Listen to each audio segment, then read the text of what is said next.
Yeah. Hello. I'm gonna switch. I'm gonna switch here. Ayan, here ko na. I have a crazy story. What happened?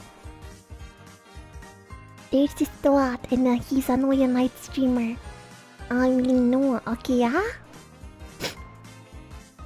I found his stream. Okay, yeah? The one.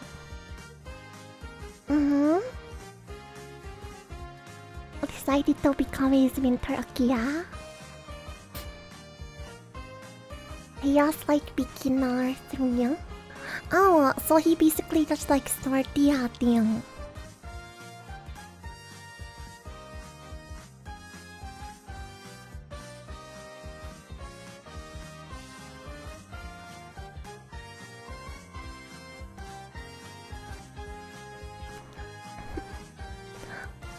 So I think we should go see hi like afterwards.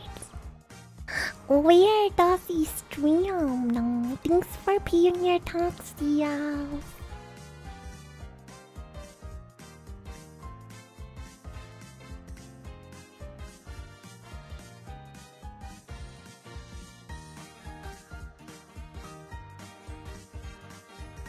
Pow pow pow pow pow pow pow pow pow on Twitch. Okay, yeah, if he's still long enough to am down, we can go raid him. I am so ippy. Yeah, she woke up 10 minutes ago. It's 7:09. She woke up 10 minutes ago, approximately. No, ippy. No problem, Anjuan. I've been trying to look for marionette streamers here on Twitch. I know pretty much almost everyone on Thankkk. The problem with the Thankkk Unites streams is that their audience don't wanna leave Thankkk, which is really sad. I think a lot of them don't really have much choice. I think a lot of them are just like TikTok's like the easiest platform for them in terms of like being a viewer, because they don't have like, because the Twitch app kind of stinky, and then they don't want to deal with like ads on YouTube and stuff like that. I guess so, but on YouTube you only get the initial ad. I think. As long as the streamer doesn't have auto mid rolls, you don't get random ads. We don't really know because we have YouTube Premium, so I don't know what the the ad environment is super well on YouTube. I know I also changed it on Twitch, so it's not automatic that the ads will come up in the middle of the stream, but I don't know how well it works.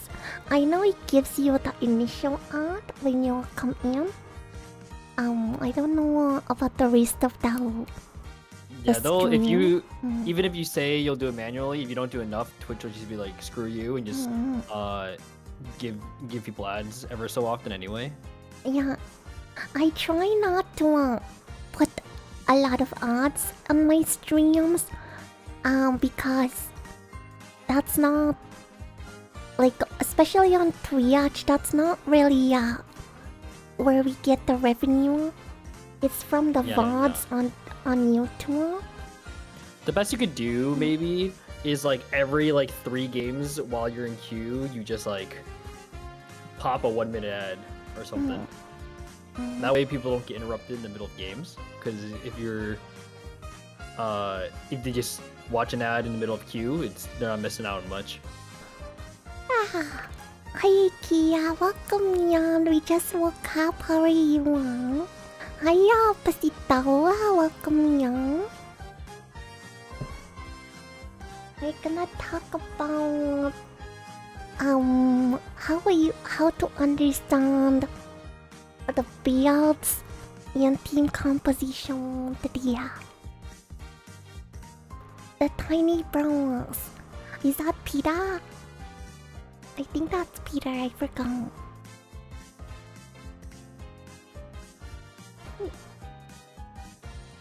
Okay, hold on.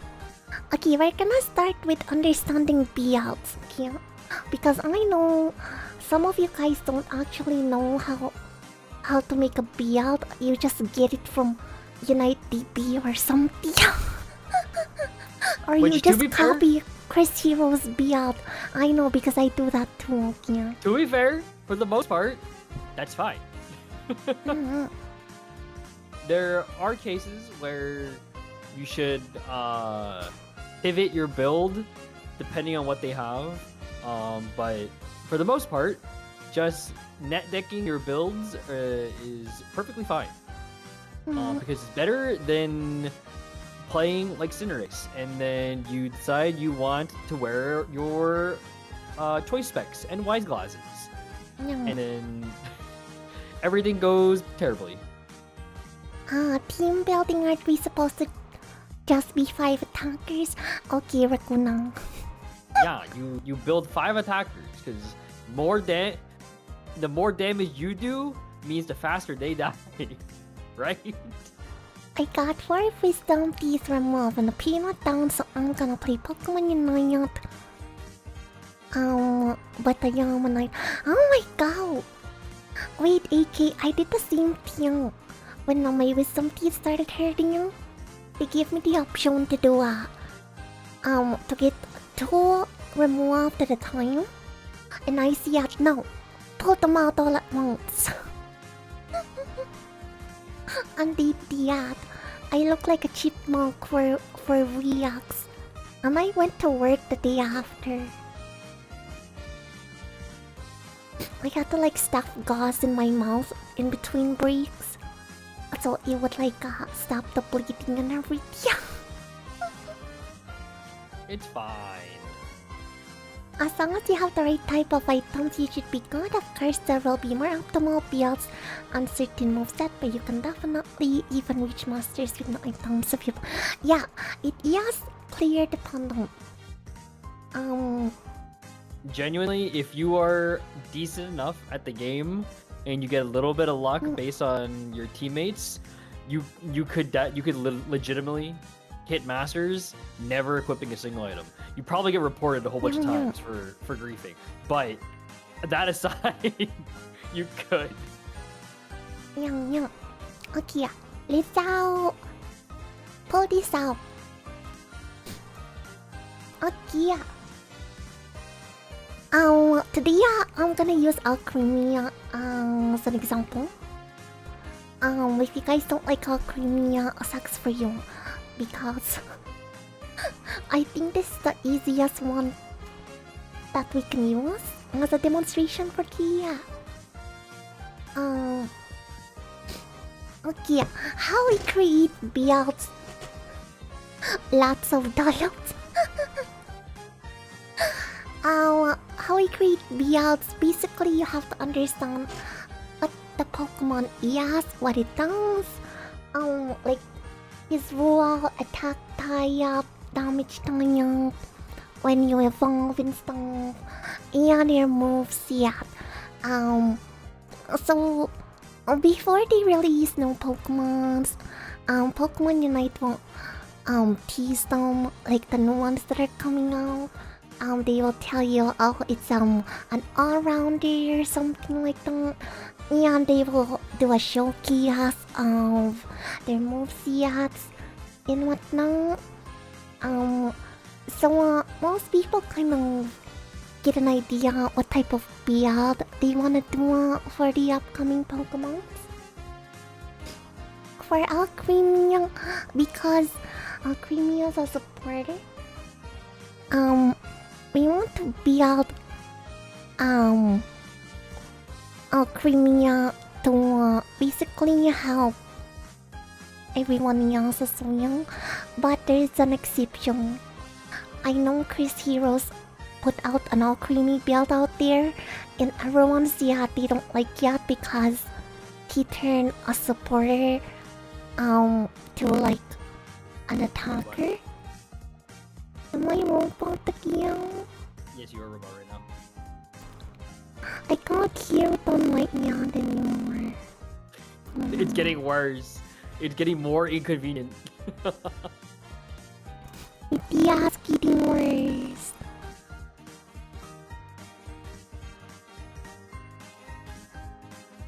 But yeah, if you're playing a supporter, don't, as a general rule of thumb, don't build them like an attacker. The exception to this right now is kind of Latias, because Latias has a special mechanic where she can stack, she can gain stacks, and that increases their damage output.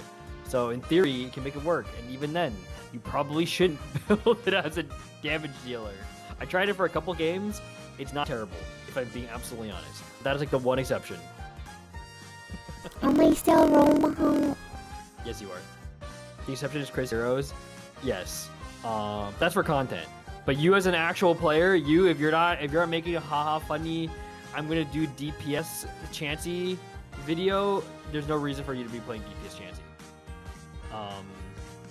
There's a reason why if you scroll through Chris Heroes' videos, there's almost zero support videos because he wants to just play DPS characters.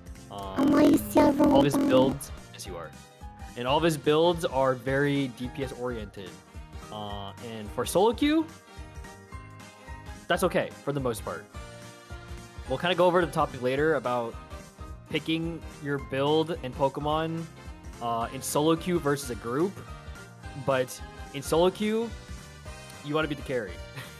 So even if you're playing tank, you want to play high DPS usually, because the bottom line is you can't trust your teammates in solo queue. What about now? You're still a robot. What the heck? It's slightly better, but you're still a robot.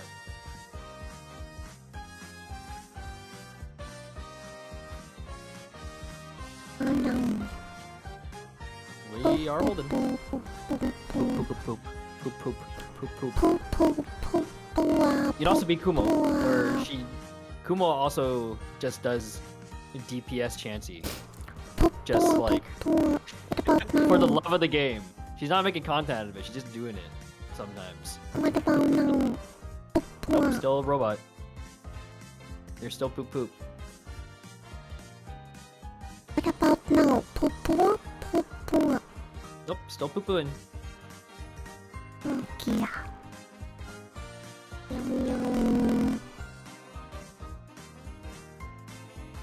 What about my DPS Confe? Well, you know what? DPS Confe, maybe you're cooking. Maybe there's the hidden meta for DPS Confe. Whatever you build you hear about Chris Heroes, don't pay much attention. I wouldn't go that far. I think if it's for a DPS character, for the most part, you can listen to Chris Heroes and follow him blindly, and you'll probably be okay. As long as you're obviously building for the current patch. You just have to keep in mind that, yeah, he, like Aoda is saying, he is a content creator, so sometimes the builds are like super glass cannon for the I did 200k damage in this game like type thumbnails. So if you don't have the, you're still robot. If you don't have the fundamentals, maybe play something a little safer. Can I ask you what? You're still poo-pooing. Can I ask you what you should use for Hoopa items? I do EXP share and then muscle band and focus band. And the reason for that is obviously EXP share. EXP share it is the best item in the game if you're playing a supporter, and most of the time with tanks you should be running EXP share. It is numbers wise the best item in the game, so do not avoid it unless you're doing something very specific you know you're doing. Popo? What about now? Okay, you're good. You're just really close to the mic. Okay. But Focus Band is nice for survivability because you are likely going to be getting into the skirmishes quite a bit no matter what Hoopa build you're doing. Plus, you'll be fighting with the nature of your ult as well. Since you go to Mega Hoopa mode, so you want a little bit of durability. And the muscle band is nice for a little bit of extra DPS to get that minimum damage across the board. So all your autos do a little bit more damage than normal. Okay, we're gonna use Crimea as an example. What? Okay, for Crimea, you have to understand your Pokemon first before you start building around here, and how you wanna play your Pokemon. So you don't have to go very in depth into it. Like you don't have to fully look up their stats. But you just have to know like the standard stuff. Like it's a supporter type. It's attack the range type, and it's a special attacker. Those are like the most important ones.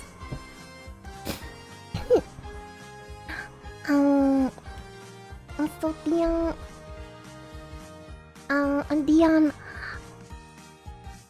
you have to understand the moves and passive that the Pokemon has. Why aren't you? Thanks for stopping by. So, for all Crimea, the standard attack is just throwing whipped cream. So that's when you're just pressing A, you're just throwing whipped cream at your enemies. It doesn't really do that much damage. But of course you wanna level up really fast when you're just a baby. But you do evolve really early as a Crimea. Like at level 4 you will evolve to Alcremia, which is really nice. And then you have to understand you also have a passive ability for Alcremia. So Alcremia has this gauge called the Sweet Gauge. So it pretty much enhances the special effects that it has towards your ally Pokemon. But I think, hold on, I wrote it down. Yeah, so you need 15 stacks to fill up the Sweet Gauge, and then when it's full, that's when it takes effect. So what it does, where is he? When ally is under the effect of Crimea buffs, blah blah blah. Any hindrances that are applied are currently affecting the ally will be removed. Blah blah blah. Cooldown for one charge or recover the rate will be reset, and these moves will also be empowered. So every time you use an attack without Crimea, it does fill up the gauge. It will also show you. Usually, I don't pay attention to it because it's not that important to me. But for some people, maybe it's important. Who knows? Gauge! Stop it, Matsuo! Oh my god. Level really slow. Now, Taos, you have to level really fast. Oh dear! Your moves! So your first moves that you get are Helping Hand and Charm. So with these ones, you get to pick one as your first attack, and the second one at level 3. It's basically up to you how you want to utilize them. So one of them is a buff and one is a debuff and stuff. I think most people do charm first and then do helping hand. Because they want to level up with charm first, and then helping hand to help your ally. But that's on the same lane and stuff like that. And then once you level up to level 4, you get to pick between decorate and recover. Okay, yeah? Is everyone still listening? Don't play on your phones, okay? You have to listen. Why Coyote? Everyone listen up. The teacher is speaking. So you have to pick between decorate and recover. So, I switched these two by accident. The dazzling gleam of the recover in Yacha backwards. Oh, I see what you mean. Imagine recover was a huge hone. That'd be sick. Could you imagine?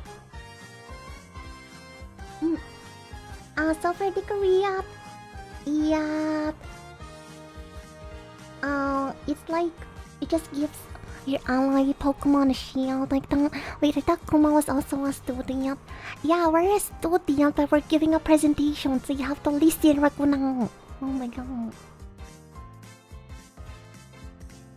So it gives a shield to your ally Pokemon. So I think the most important part that you need to know is, yeah, it's a shield that lasts for 4 seconds, and then it adds 1 stock to your sweet gauge, and then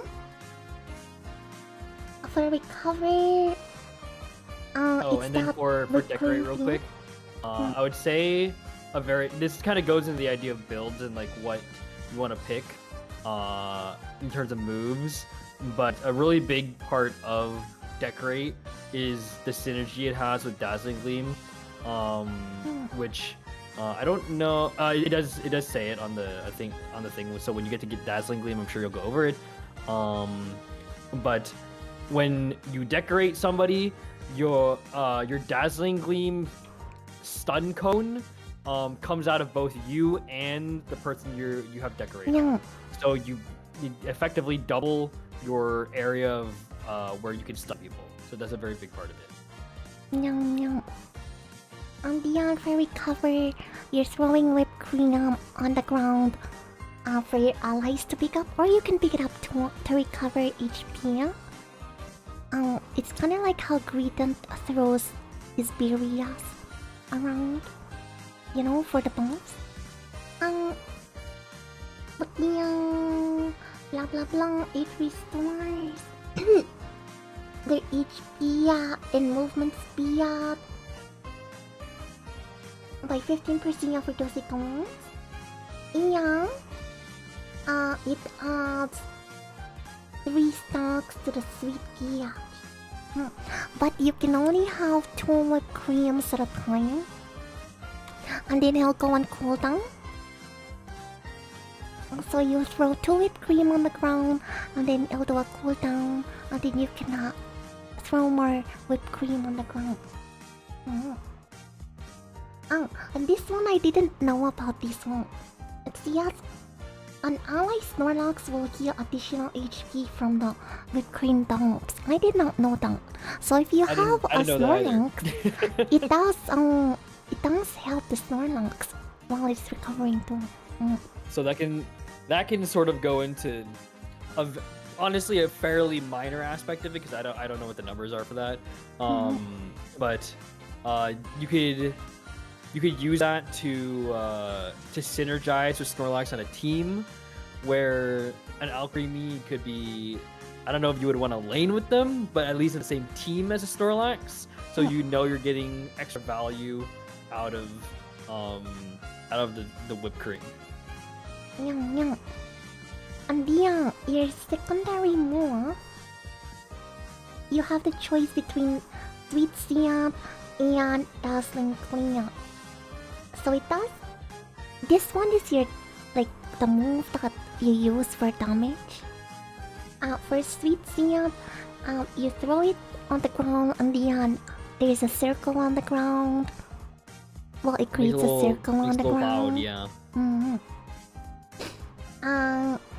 And if there is a Pokemon in the circle, it does remove their speed by 30% for like half a second, well, a few seconds.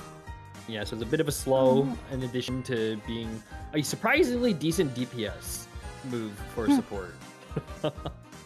Yeah, and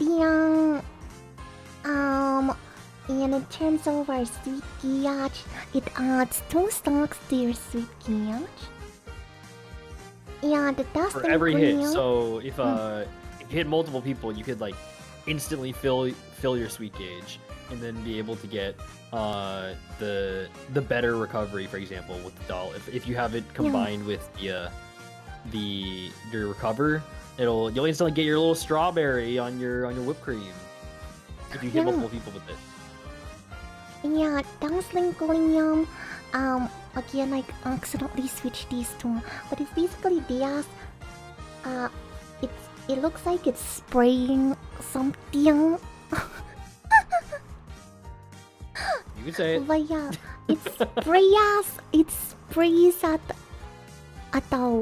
your enemy team. Okay, yeah. It also stuns them for a little bit. And in terms of your Sweet Giyach, it does add 4 stocks for every opposing Pokemon that's being hit. So if they're all bunched up together, if you hit more than one, that's 4 times however many there are. Hi, Mr. Frost! We're doing our Pokemon Unite Academy. And then, like Matsuo said, if they do have Decorate on, so if you pair it up with Decorate, the Pokemon that has the Decorate shield on, it will also spray that. So you get 2 cones. You get 2 cones. It's a little hard to manage because they both have to shoot in like. It's kind of weird. They both have to like shoot towards the direction that your controller is pointed at at the time of casting. It's kind of hard to explain, but like for example, if you're Alcremie and then directly above you is an enemy, and then you have someone with Decorate to the left of the enemy, then if you do Dazzling Gleam in the direction of the enemy, yours will be pointed up towards them, and then your opponents will be pointed to the right towards them. And then spinning that around, so like as things are moving, can be kind of weird, can be kind of confusing. But you have to kind of like manage how to do that. It's a little tough sometimes. But the nice thing is, you're not the only one doing the damage. It's you and whoever has the Decorate shield on. Yeah. Okay. So again, the stats here, you don't have to worry too much about it unless you're hardcore, like min-maxing your attacks, your movesets and everything. Most things that people take note of is the cooldowns for each move. So those are what you want to take into account. You know, like when we get buffs and nerfs on updates, the most notable things you want to look for are increased cooldowns, reduced cooldowns, and increased damages and stuff like that. Gyarados best Pokemon of all time. Okay, Mr. Ross. If you guys didn't know, Mr. Frost, yes, I think he's top 30 Gyarados player in Pokemon Unite now. Worldwide. Huge. I think he's now trying to climb down. And then your unite move. Your unite move is you become a big fluffy cake, and the whipped cream. You're just throwing whipped cream at everyone. It's like that Oprah meme where she goes like, "You get a car, you get a car." It's basically that. Except this cake. No, except the skin. Only 34 globally. That's still impressive. Only 34. Mhm. Yeah, look under your chair. Yeah. Look under your chair. You get a car. You get a car. Okay, so your unite move. When you want to use your unite move, yes. It's always suggested at the not before you start a team fight, but generally near the beginning. So because you're also giving buffs to your ally Pokemons, thank you for following.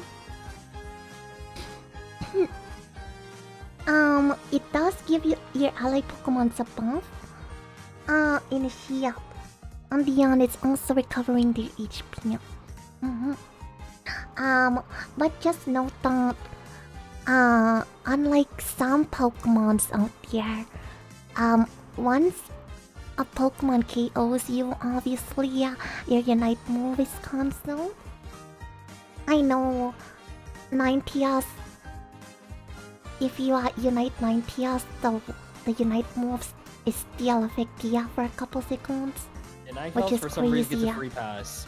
So Mhm. even if you kill Ninetales as she's casting her Unite move, Ninetales will still get to do the Unite move before she dies, no matter what. It's strange. Am I rope up And- again? Yeah, Beep boop? Am I beep boop again? but we're good. Okay. Definitely save once you get close to 2-minute mark per way. Exactly. Because that's when you know General- everyone will like condense up to the middle. General rule of thumb, obviously this can the timing can change depending on how fast you build your night move, because everyone builds it slightly differently. So when everyone builds gauge slightly differently.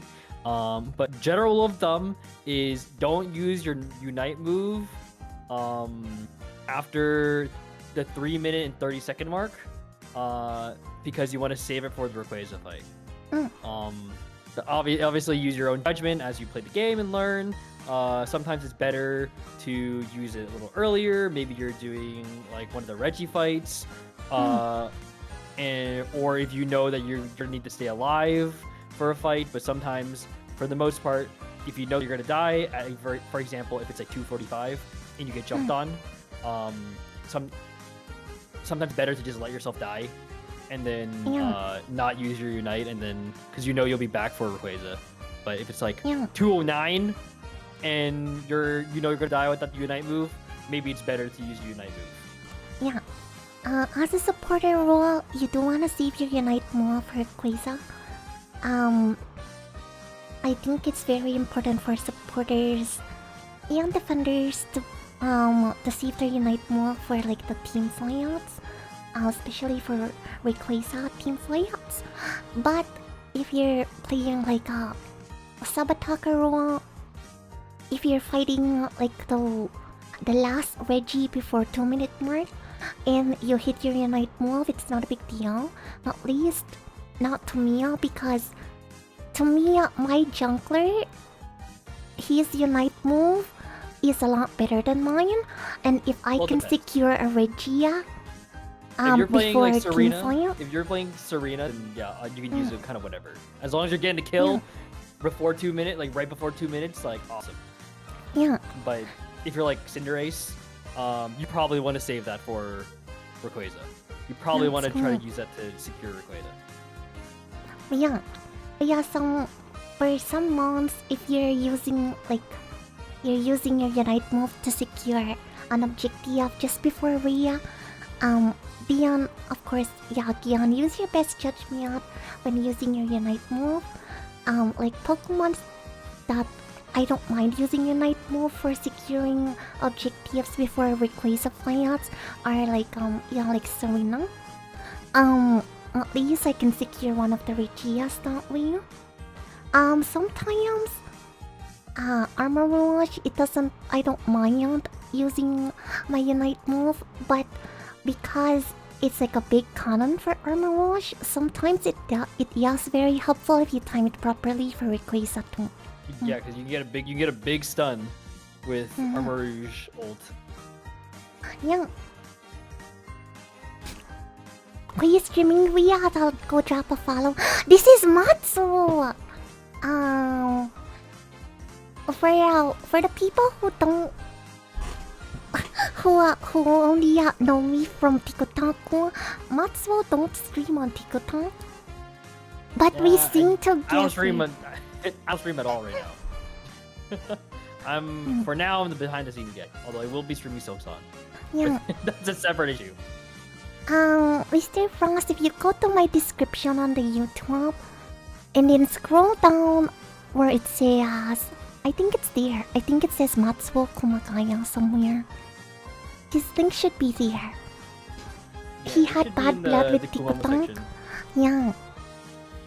Yeah, and they TikTok banned me because of Kumo, and then I've never recovered since, and I give up. Okay, yeah. So, after we understand our Pokemon, you wanna ask yourself, how do you want to play the Pokemon? What type of player are you? Are you okay like being at the back sidelines, or are you more offensive and you're like diving head front and stuff like that? I'll use Mr. Frost as an example because he's here. No judgment or anything, but Mr. Frost, because he plays Gyarados a lot, so his gameplay is more like being a frontliner, and that's what he's used to, right? So most Pokemons that he will probably do well with are like the heavy hitters, frontliners, like Metagross and stuff like that. Am I robot again? Yes, you are. Oh no.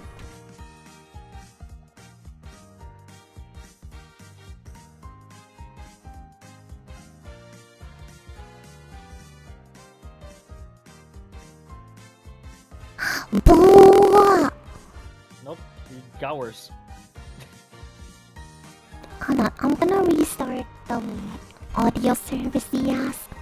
So we're gonna lose some audio for like 2 seconds, guys. Okay. Give me 2 seconds.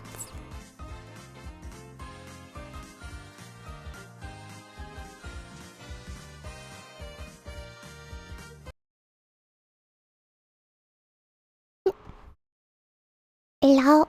Am I still robot? You're good now. Oh yeah, hold on. I can't hear you. Give me 2 seconds.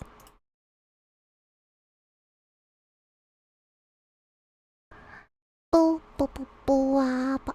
Boop boop boop boop. Better? Okay, yeah. Hold on, we can't hear Matsuo. Give me 2 seconds.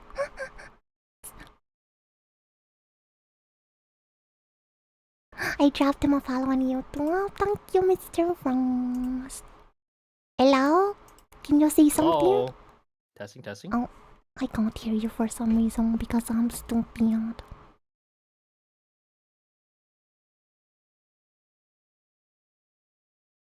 Boop boop boop boop boop boop boop. Okay, what about now? Can you see something? Testing. Why can't Poop, I poop. hear you? Poop. I think everyone. Poop. Oh, everyone can hear you. I can't hear you because I'm down. Poop. Chat, say poop in chat. Poop. I don't Give know. me a second. I know you won't get in trouble. Never mind. It's not TikTok. You're not gonna get in trouble.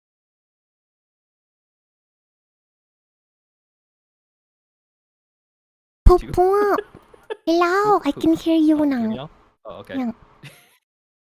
I was getting chat to say poop. No, hold on. Let me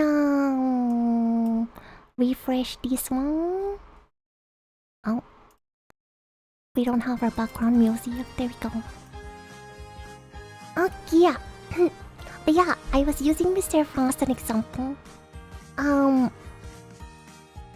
Because he's like a frontliner type player. You know, he will probably use Pokemon that are more offensive. Cause that's his type of gameplay, right? So that's why you wanna ask yourself, do I wanna be on the back? And not like being a frontliner type Pokemon, or do you wanna dive in head first kind of thing? So, for Alchemy, because we have very low HP and defense, ideally we want to be in the back and supporting our team, okay? So, my air server crashed. Let me ask you. Okay, it's back up. So how we want to build Alchemy is we want to be a passive supporter.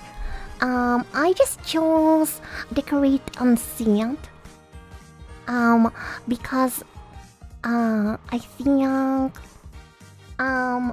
at least deco can give you a the buff and shield for a short period of time, and then Sweet Seed is more of a ranged attack, and you can still deal some damage.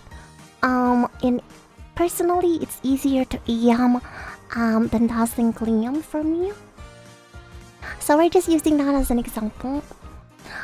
When you're picking your health items, you want to pick health items that complement those moves properly, right? So for this one, we're picking Rescue Hunt, XP Share, and Leftovers. For us supporters, well, I will say 90% of the time you should be using XP Share, okay? Yeah. I'll say 99% of the time. If you're not using XP Share, I can't. You're kind of a bad supporter. I think the only exceptions right now would be maybe Latias and maybe Sableye. But those are very, very, very niche cases that chances are you probably should still run the XP share if you don't really know what you're doing. Yeah. So for each item, I kind of just put down a summary of what they do and why I picked those ones, okay? So for Rescue Hunt, it provides us plus 30 defense and special defense, and it increases HP recovery and shield effects, right?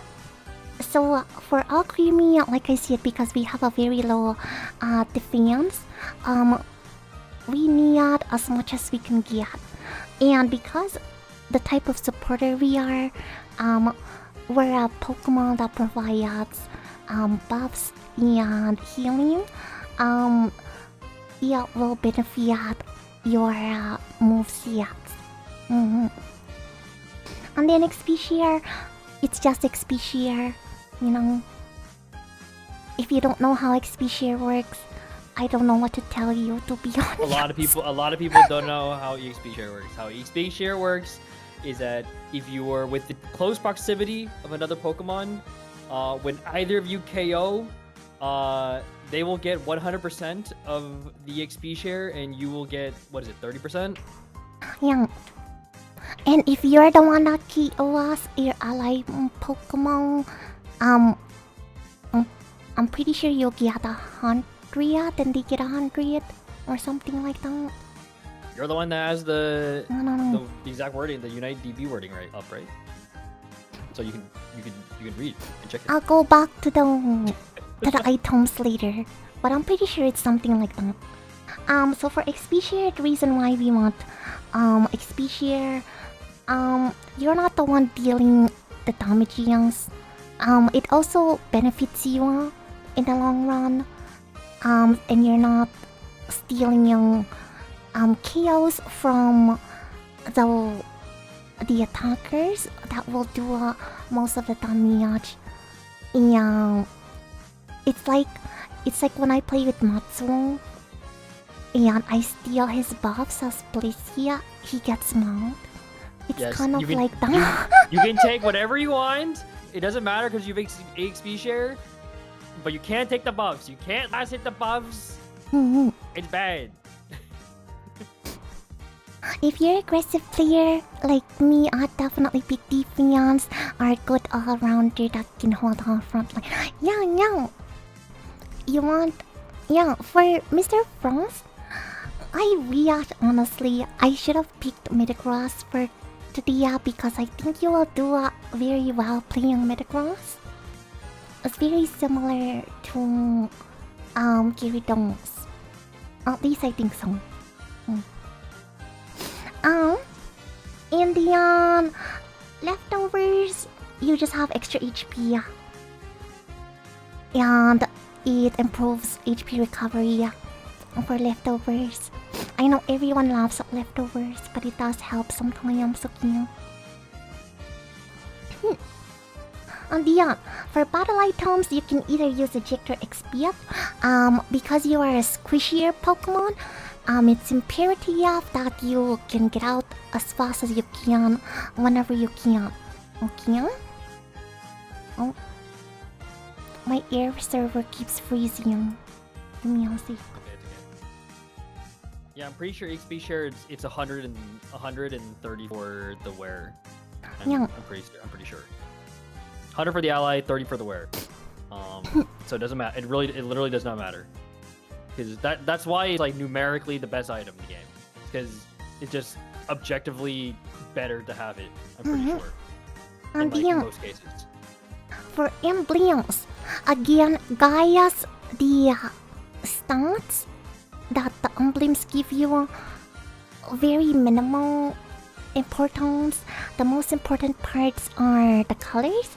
So you want green and black. Well, at least that's how I play my supports. Green and black for supports. Green because special attack.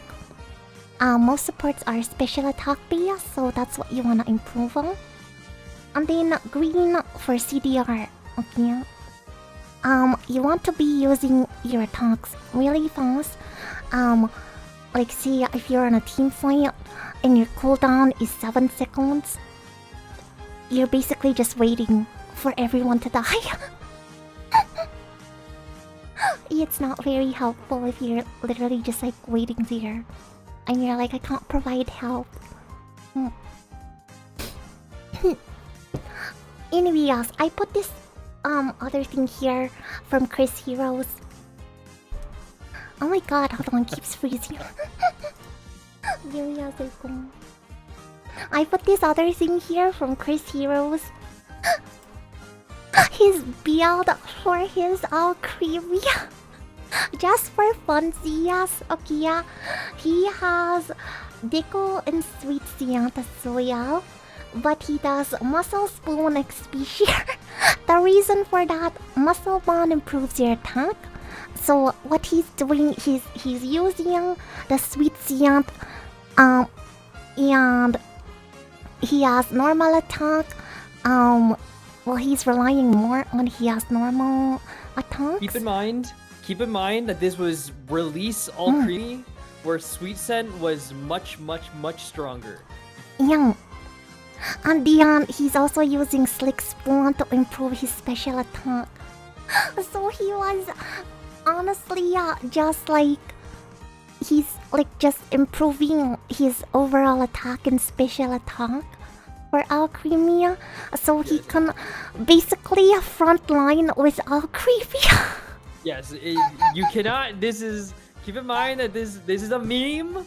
You cannot do this now. This is not a viable build now. When Alcremie first released, this was a legitimately viable build because Alcremie on release was very strong. But do not do this now. So if I'm special attack Pokemon, I should not use special attack emblems on it. No, It depends on your moves yet. They said special attack Pokemon should not use attack emblems on it. That is Oh, correct. yeah, okay. Sorry, I read it wrong. If you are a special attack Pokemon, for example, you're Gardevoir, even if you are, say, Ninetales, you your moves scale off of special attack, meaning that the more special attack you have, the stronger your moves are without question. So Yeah. any attack that you gain doesn't really do anything. So yes, that is correct. You want special attack. Yeah, And yeah, if same you're thing. If you're a Gardevoir, don't Gardevoir, put you attack don't want. Mm. Yeah, or the classic. If you're Cinderace, do not build the glasses on them. Do not build the fancy glasses on them because it does not improve your thing anyway. Because you scale off of physical or special attack depending on what Pokemon you're playing. Yeah. So Cinderace, yeah. while it seems like they would be a physical attacker, I believe they are just straight up, or yeah. Even though they are a physical attacker, so even if you want to increase the attack of your ult, for example, it scales off of your physical. So you want to build physical and not special. Yeah. Also, if this is too much for you guys and you don't wanna fully analyze the Pokemon before you do builds, there are helpful resources out there like Unite DP and the game at Pokemon Unite like sub-page to help you with your builds, okay? Just keep in mind sometimes they're outdated, so you have to kind of read up on them because sometimes they're really late on the updates. So you just have to keep that in mind when you're copying the builds that they have online. Yeah. I'll show an example build. I don't know. We'll choose Raichu. This is my example build for Raichu. So Raichu, you can see is a special attacker. Hold on. Give me a sec. You want to be pedantic, there's a technically benefit from a special attacker having physical attack, but it's only for unboosted autos and not even all of them. Yeah, if you want to get into the real weeds of it, you do get a minute, negligible amount of benefit from physical attack runes, physical attack emblems, even if you are special attack. But it's only 2 out of 3 auto attacks. Because your boosted attack is likely to also scale off of your special. So it is just the 2 non-scaling auto attacks that would technically get a small damage increase. I'm talking like single-digit numbers increase. So effectively it does not benefit, but technically it does. Yeah, and I think that is more of just like that is more of a product of how the game was coded rather than something that was intentionally put in. But yeah, I wanna show you guys my Raichu build. You can see on the left side, basically the most important info that you need. He's a special attacker and a ranged attacker here. So that means it's best for Alolan Raichu to stay usually in the back while you're in team fights. But close enough to still be hitting your opponents. It's the rat. She doesn't even play the broken build. She plays the auto attack build. She doesn't play the broken one. I play the auto attack build. Electro Ball is the one that's broken right now. That's arguably more annoying and stronger than Latios. Hi Layla! Electro Ball's kinda nutso.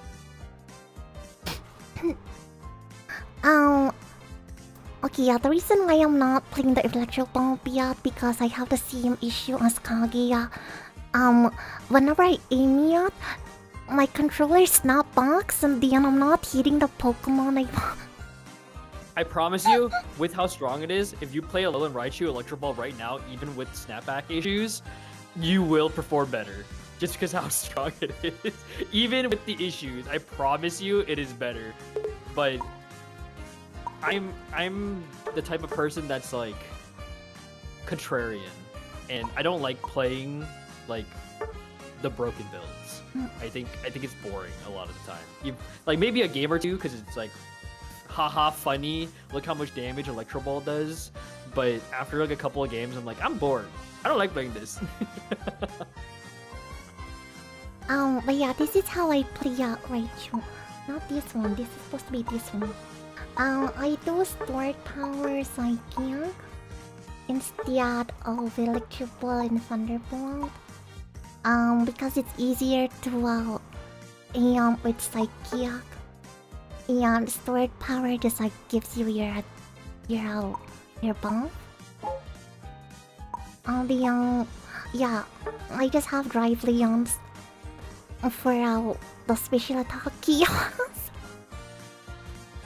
I think I put Drive Leons and the Iso Bracer for most of my Pokemons now. Because For your it's carries, the yeah. better... For the most part no, you should. For the most part you should. it's the better stocking items. And then I just use Choice Peaks for the increased special attack. Mostly for the Psychic. The damage, the answer literally for Mage Build. That is... Yeah. This is getting into details, but that is technically the Mage Build. The effects that you get from Choice Specs and Slick Spoon are much better for Electro Ball, Thunderbolt. For stored power Psychic, I would say you should probably be leaning more towards like Muscle Band and Wise Glasses, just for the raw special attack increase, as well as the increased auto attack and attack speed. So No, I rely too much on Psychic. You're playing an auto attacker, you should have Muscle Band. My Psychic it's is cool. my last hitter, Okia.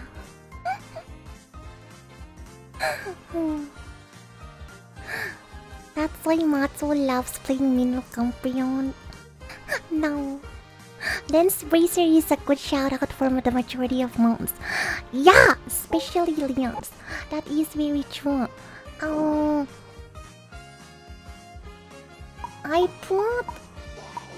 I think for my Serena, I have double stocking now. Because I want Diaz. I want the Bracer, to increase my attack. And then for attack, we got, just the standard stocking. And then Muscle Bond, DCS for my recovery. Does Muscle Band still work with Raichu? Oh, I thought it did. Did it get patched out? Maybe I'm dumb. Maybe you should be putting Muscle Band. Maybe you should be putting like... Muscle has bugged interaction with Raichu. Oh, I didn't know that. I didn't realize it patched out. I don't play Raichu, so maybe I'm dumb. Maybe you replaced it with like Shell Bell or something. Yeah, right now I have Mimikyu as my favorite because I've been practicing on Mimikyu. It's been a work in progress, guys. Okay. But for Mimikyu, he's just his type is all-rounder and his attack BS. So we are using the Bracer again to increase our attack. And then Muscle Bang again. And then Razor Claw.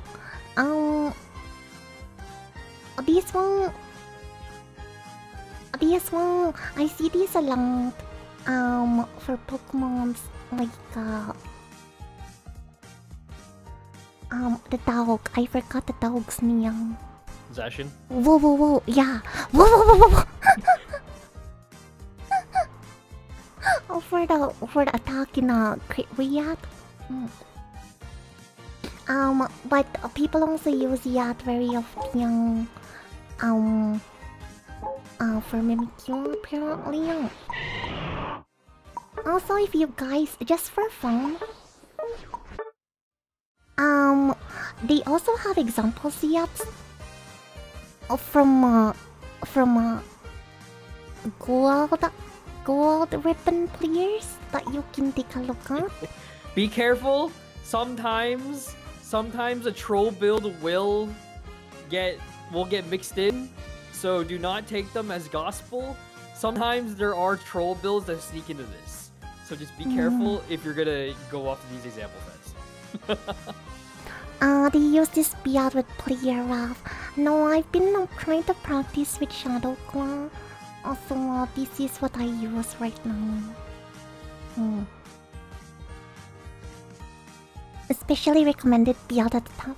Yeah, these sometimes ones. you're not optimal. Just be careful. Just do your due diligence. Like, be like, okay, you try it out, see how, like, make sure it makes sense, and or just like look up builds and see if it like kind of lines up at least, and then just go from there. But just do your due diligence if you're gonna go off the example sets, because I definitely saw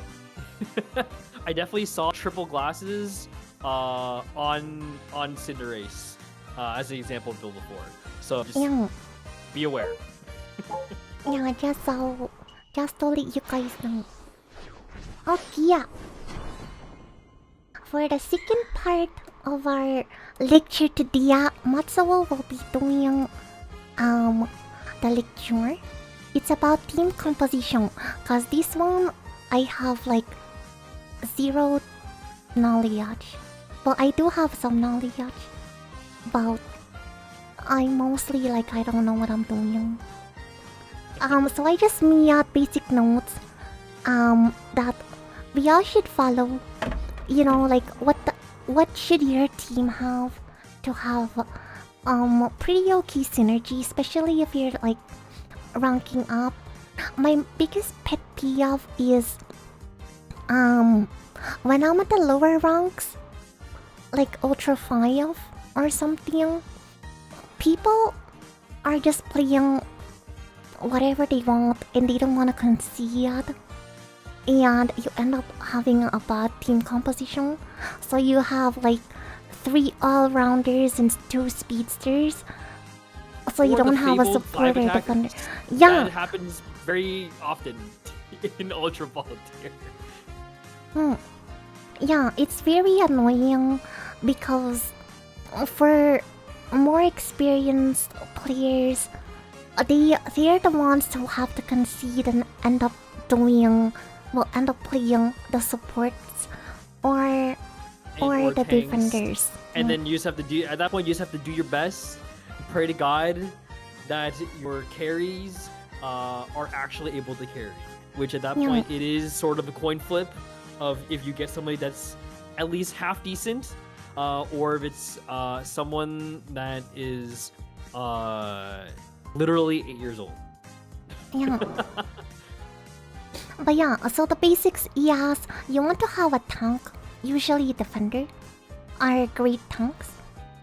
Or a pseudo tank. Like Metagross is a pseudo tank. Yeah, I would say someone like Metagross, like if you really don't want to concede and switch to a defender, like for example, like in the time that I have played ranked, if I have 4 attackers, if I'm playing solo queue, I have 4 attackers. Sometimes I'll like most of the time I will just play a defender. I'll play like Lapras or Ho-Oh or something. But sometimes if I'm just like I have a feeling these are really bad people, I will play Metagross as like kind of what's it called? Hedging my bets, in that Metagross is still quite tanky and can perform that tank role for the most part, but he's still very high damage, and if it comes down to it, I will start taking all of the XP and carry myself. And most of the time it will still work out. Yeah. But it obviously comes down to your teammates being decent versus if you end up getting really bad teammates versus teammates that actually know what they're doing on the other team. Yeah. Yeah, I the just use a carry defender. Exactly. Oh yeah, we'll talk about that in a Someone second. like yeah, well, there's a note on it if you scroll down. But someone like Ho-Oh is a good option for like a carry defender, quote unquote. Or just depending on the meta is, Gudra has been there before. I think Blastoise has been there before, where he's like strong enough to just carry on his own.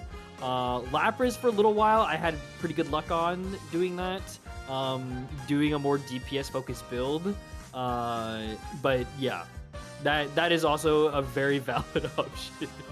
Yeah. Usually you wanna follow these rules. You want 1 tank, 2 damage dealers, so usually attackers around your speedsters. You know, just depends what your teammates wanna play. And then a support role. And your jungler, usually your speedster. Usually for junglers, you wanna pick someone who can clear your jungle really fast. Going back to our lessons, you wanna pick someone who can clear the jungle really fast, so they can help gank your top or bottom lane. And they can make their timings. They can make the timings for like 8 minutes. They can make the timings for whenever their buffs spawn again, without being too weak. Because, for example, if you play, for example, the very classic, very classic move is someone's like, I want to play Gyarados. Yeah. And then they end up going jungle. The problem with that is that you are Magikarp to start, who is intended to be very weak until you evolve the Gyarados, which means that a Magikarp in the jungle on its own takes a very long time to clear it. And by the time the 8-minute mark rolls around, you'll be lucky if you are level 5, and you'll be lucky if you've evolved by then. So that is a very bad pick for a jungler, for example. Exactly. And then on the other side, picking like Zoroark is a very good jungler because he can clear the jungle very fast. He's got a lot of movement, so he can get from point A to point B very quickly. So he can clear his jungle, jump into your lane, cut off your enemies, get a kill, go straight back to his jungle, and start and do the cycle all over again in a very efficient manner. Exactly. Yeah. I love Jungle Gyarados. Oh my god, don't get me started yet. When I was ranking up my alt account on United, I've seen so many Jungle Gyarados, I wanted to slap them. I was like, what are you doing? I don't understand. And it's a tough decision on what to do if you have a Jungle Gyarados, because it's kind of a lose-lose situation. Because if you let him just do it, he's gonna be behind, you're not gonna have a jungler. Yeah. But if you choose to go in and just try to take the XP from him and like clear the jungle yourself, then it becomes a problem because the EXP is split between you and him, so neither of you are very strong.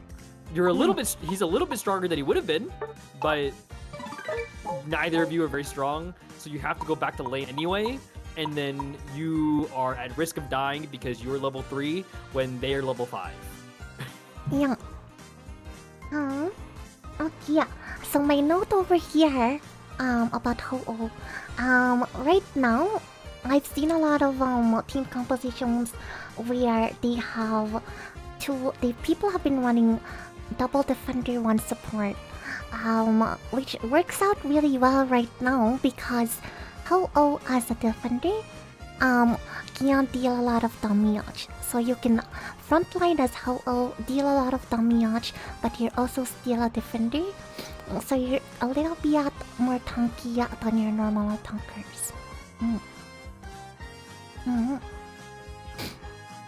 So team compositions like that work as well. So I made notes here for you guys.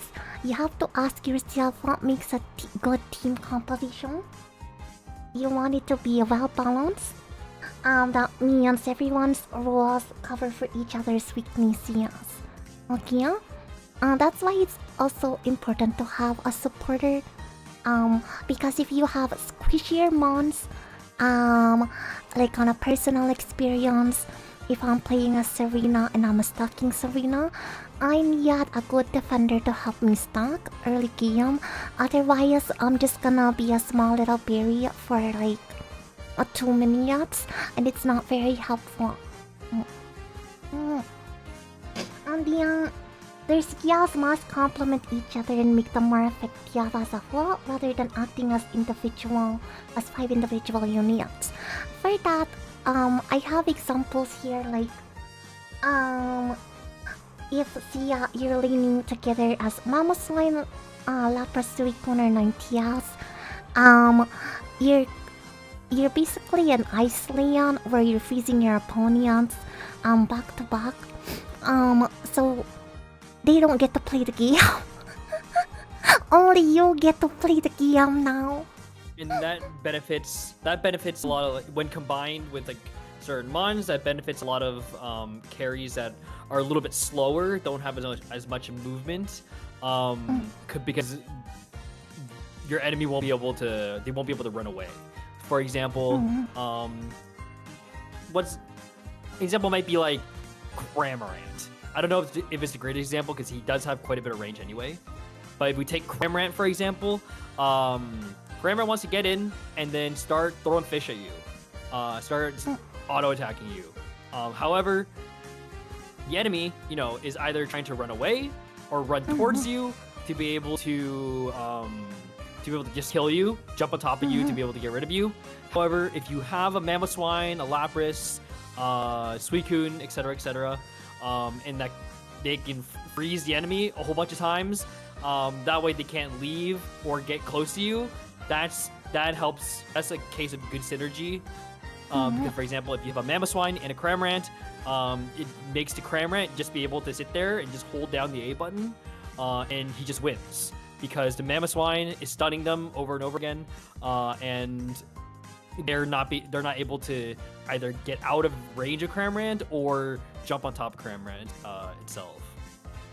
Yeah. And also take your teammates builds into consideration. Like I mentioned, like for stacking, if I am stuck, like you have to look at your teammates' items and where you can help out, kind of. Yeah. Hold on. Rakuna said something. There's a good tip for team comps. If it's dropped, you can also counter peek. Yeah. Okay. That could be a whole video. That could be a whole video on its own. Drafting and counter picking. That's a whole video on its own. Yeah. That's a huge lesson. We're not gonna cover that for this one because this is just the simple team composition. Oh, the other example that I put is the one that we hate the most, the Minlo Umbreon. With any Pokemon that has a burst ability, like Espeon or Gardevoir. Basically, with Umbreon, you keep them in place, and the Gardevoir can just quickly do its burst, and they're dead. That's it. Yeah. But he's just a good boy, not with me, look. He's a good boy that commits war crimes. I'm sorry if I missed it. Which, in your opinion, are good junglers? Speedsters make great junglers. Also, all-rounders. In general, all speedsters will be proficient at jungling, and then you continue what you were saying.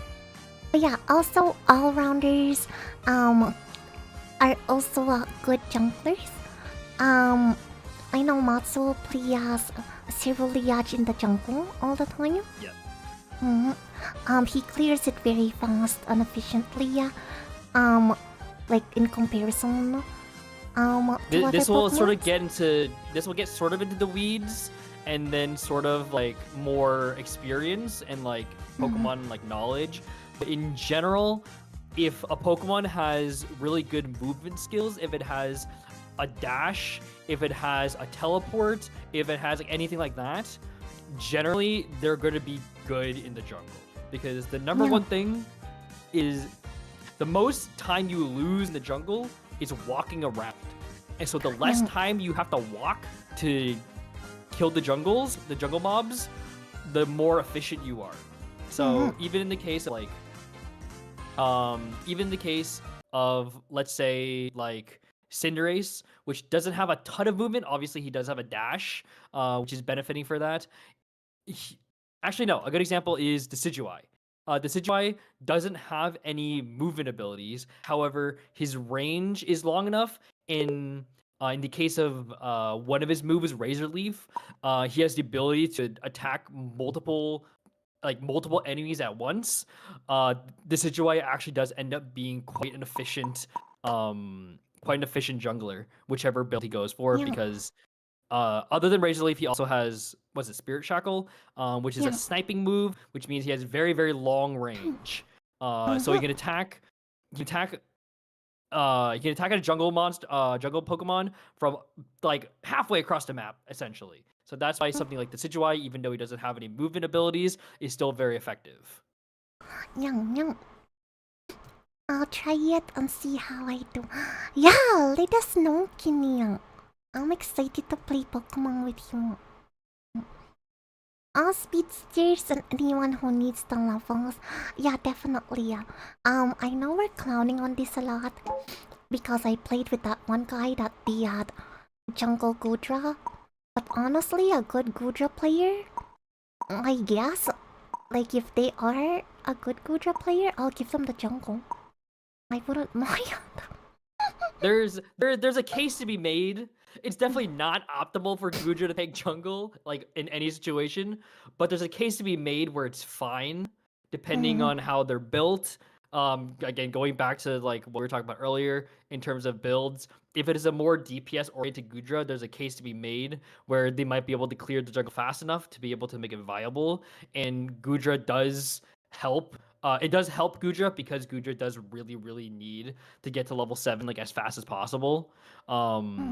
So there's niche arguments there. Generally, it's not gonna be good, but if you know what you're doing, you could convince me that it's viable. Yeah.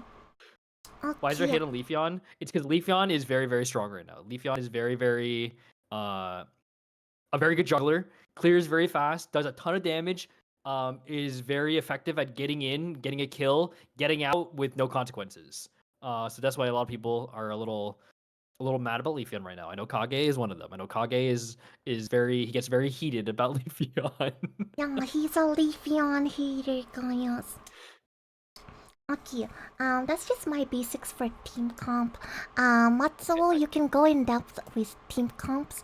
Yeah, I don't have a ton to go over, but I do have a case study that I would want to go over that might give a better example of how things are about what team building might look like. I'm gonna send you a video. Can you just like you turn off the audio, but can you just like have it playing in the background? Okay, yeah. I know. Just have it playing in the background. You turn off the audio and everything. We're gonna talk about something that's very relevant. We recently had, if you aren't aware, Pokemon Worlds was just about 2 weeks ago. It was at the end of last week. Is that fine for the YouTube gods? It should be fine because we're being what's it called?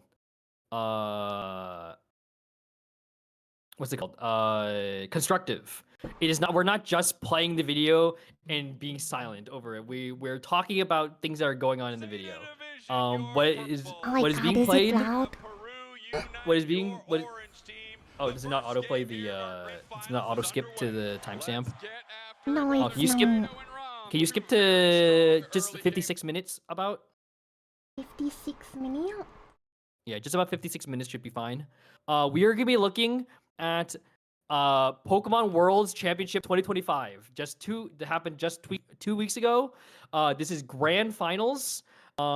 Game 4, the literal last game of the tournament between Zeta Division from Japan and Peru Unite from Peru. Transformative. Yeah, we're being transformative. Is this far enough or a little more? Yeah, that should be fine. You just have that playing. You can turn off the audio. Because I just want people to have like a visual of like the Pokemon I'm talking about. Because if it's just nothing and I'm throwing out a whole bunch of names, it gets really overwhelming very fast. And what we're gonna see in these teams is Zeta Division. Zeta Division has Leafeon, Garchomp, Blissey, Galarian Rapidash, and Snorlax. This is a really dive-heavy comp. Leafeon, Garchomp, Galarian Rapidash. These are all carries that are very. Their goal is to get really deep into the enemy team and get kills on your attackers, get kills on your speedsters, basically get kills and then be able to get out. Yeah.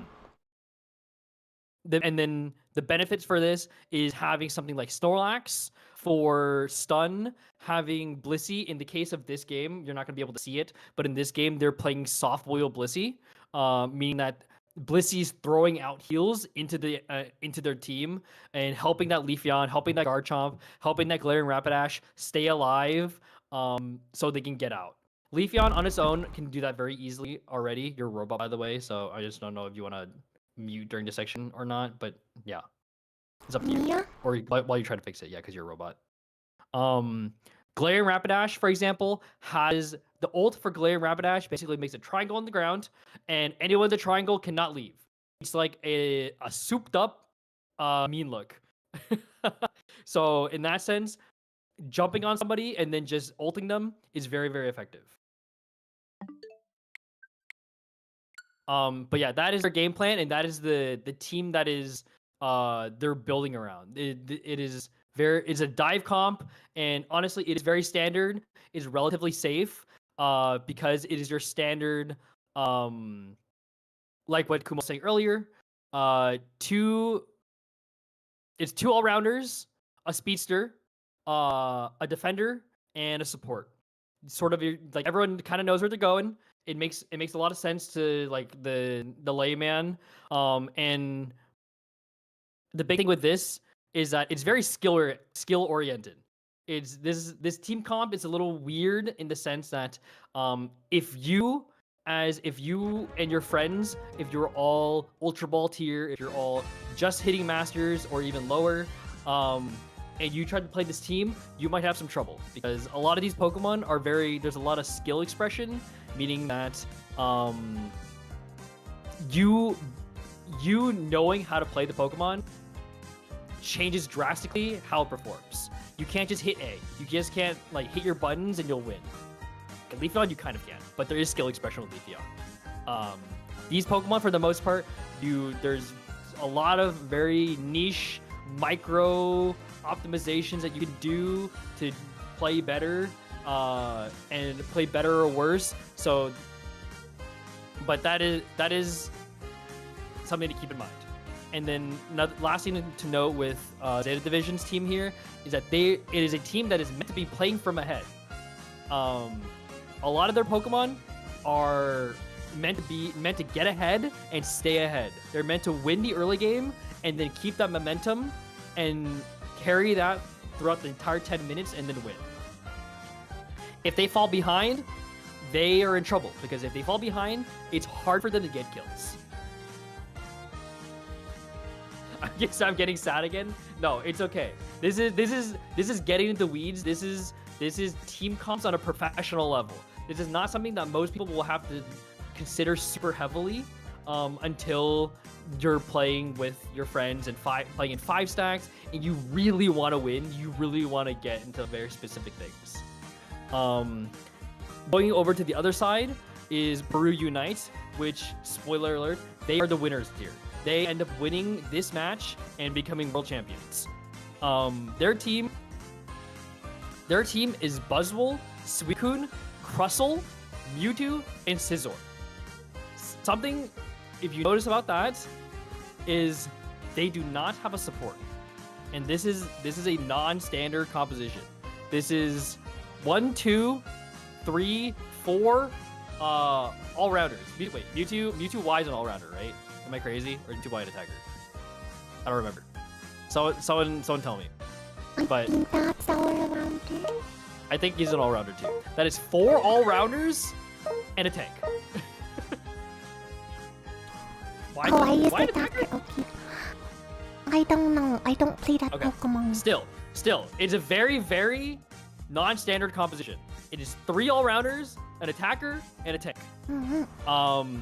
However, what they do here is they don't have a traditional support. They don't have a Hoopa. Hoopa's banned in this case, so they can't play Hoopa. But they don't have a Chansey. They don't have Clefairy. They don't have Psyduck, Comfey, any of that. Because what they do here is that Suicune, because of how strong Suicune is right now, Suicune is what is known as a utility DPS, utility sub DPS. Suicune is able to do a little bit of damage. He keeps getting nerfed on that end. But Suicune is able to do a little bit of damage, but the main thing Suicune wants to do is to act as utility and provide a lot of benefit to the rest of the team. In that Suicune has crazy amounts of CC, crazy amounts of stun. So that's sort of where their quote-unquote support comes from.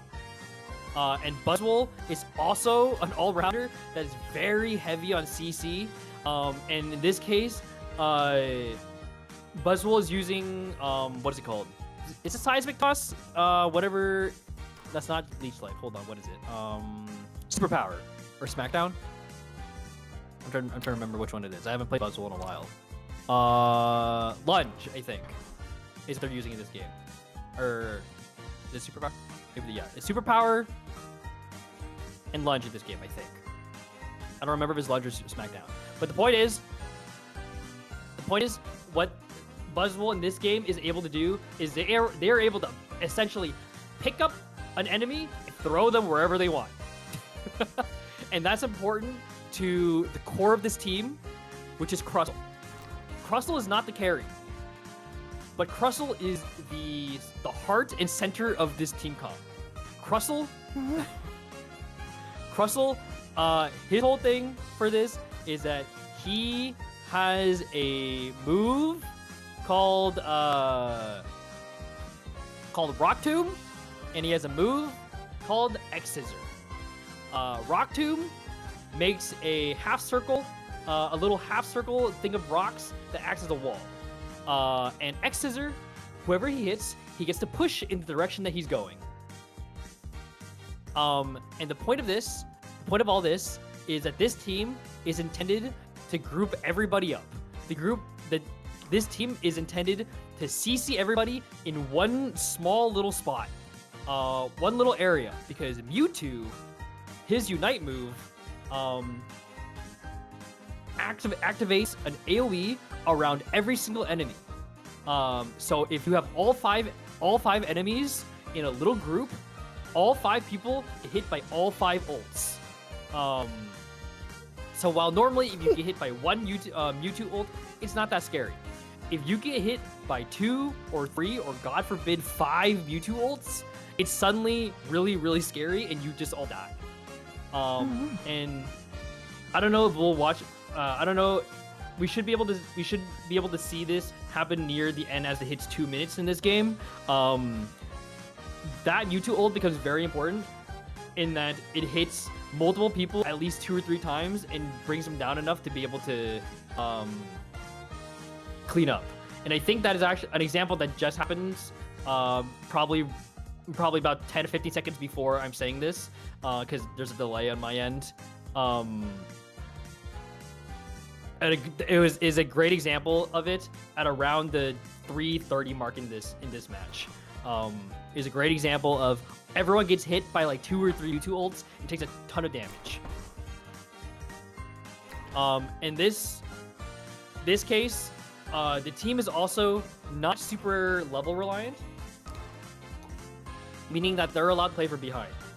Which, if you noticed, Peru Unite, the first half of the game they were definitely behind. They were not performing as well. They were behind on levels, behind on XP, behind on points. However, because of the composition of the team, they're able to play from behind, get just a couple of kills in, and then snowball from there as long as they get a couple of good team fights, a couple of good setups.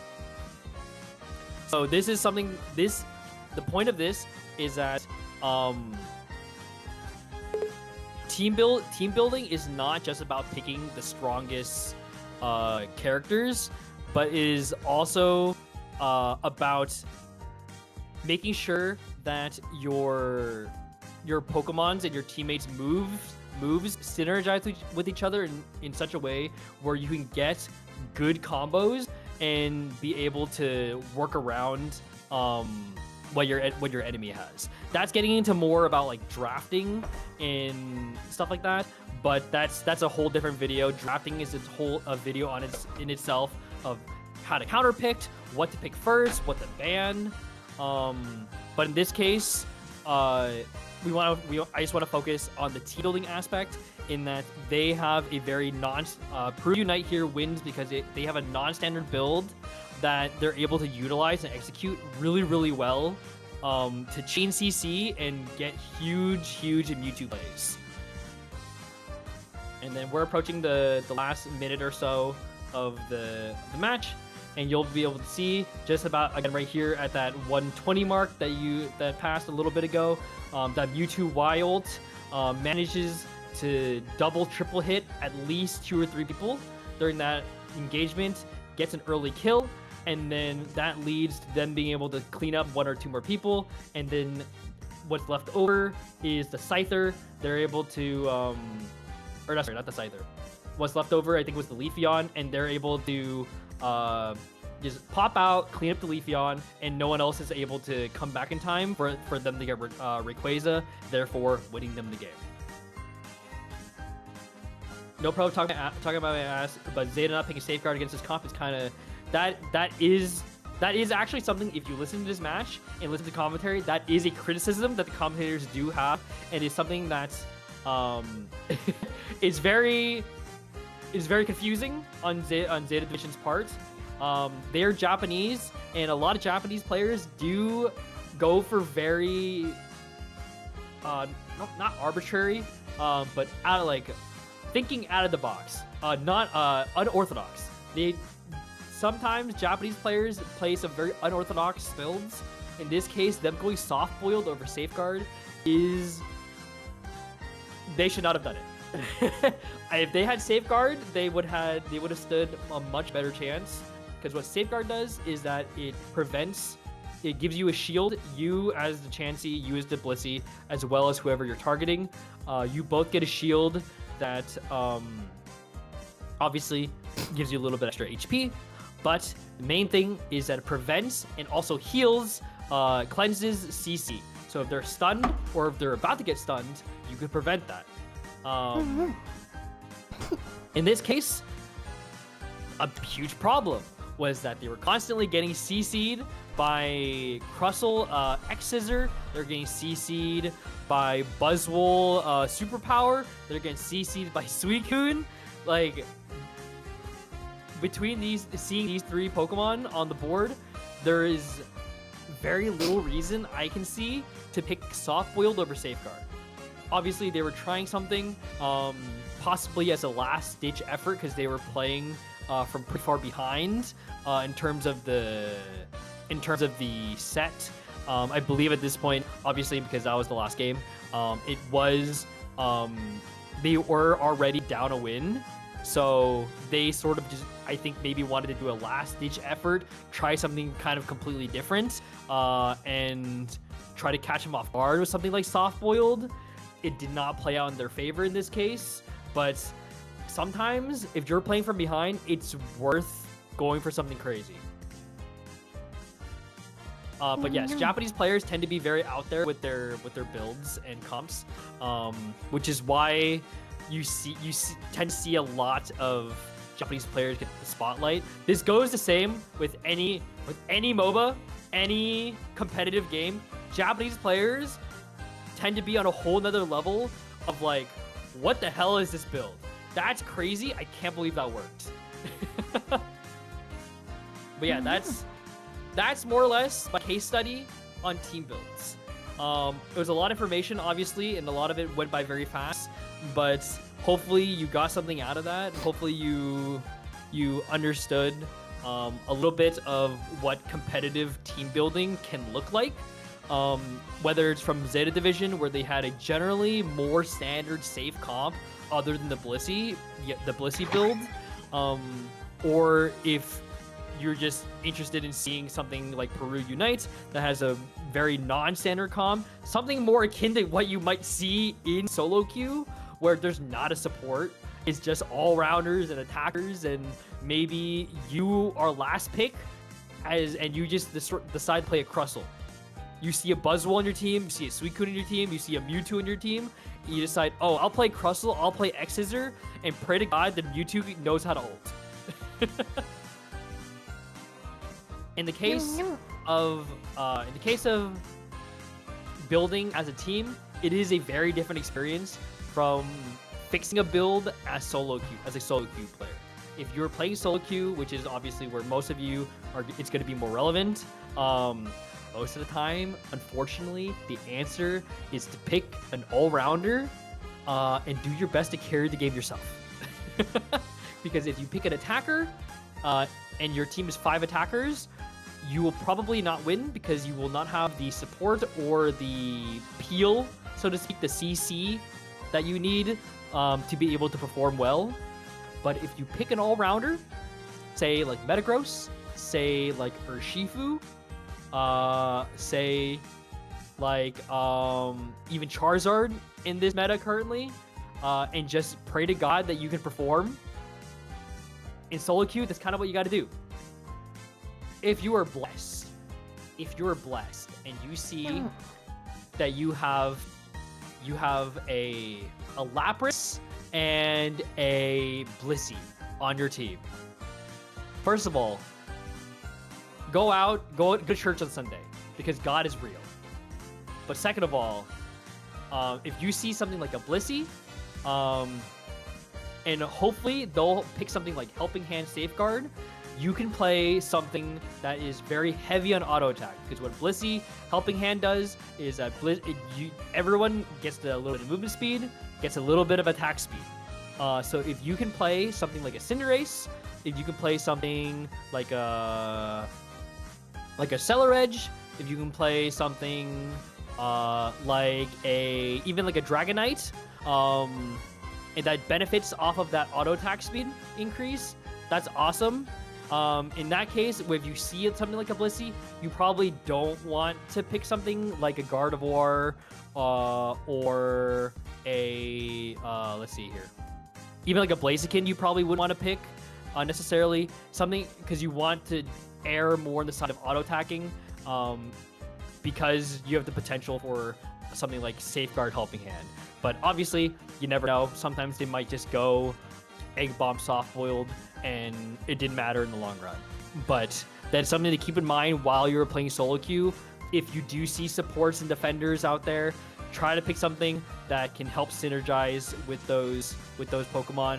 Obviously, it is very much an experience difference. So if you don't know what they do, look it up for next time maybe. But otherwise, try to carry. If you're playing solo queue, try to carry. What if I have a Floatstone Gardevoir Central?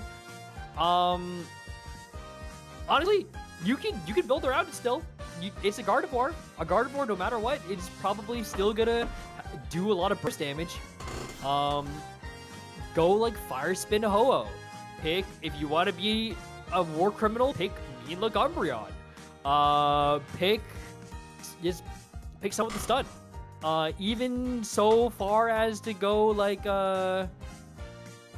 if you want to play carry, play Decidueye with Shadow Sneak to try to slow them down.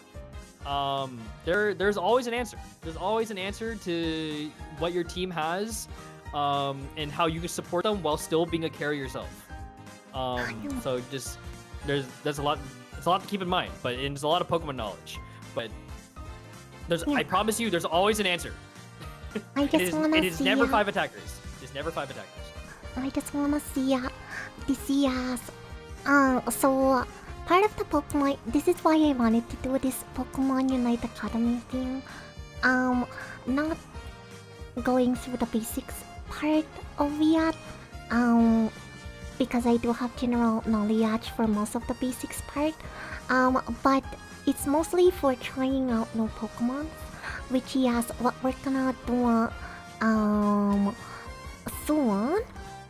Not for this stream. Probably for the next few streams, we're gonna try out new Pokemons that we've never played before. Yeah. It circles back to that. Go ahead.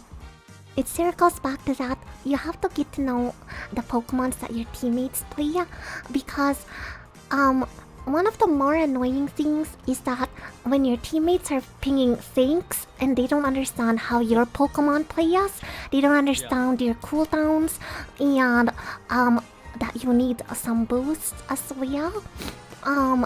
So like people who do that, I'm always thinking they just don't know how to play other Pokemons, and they're just like spamming one Pokemon until they get the monsters.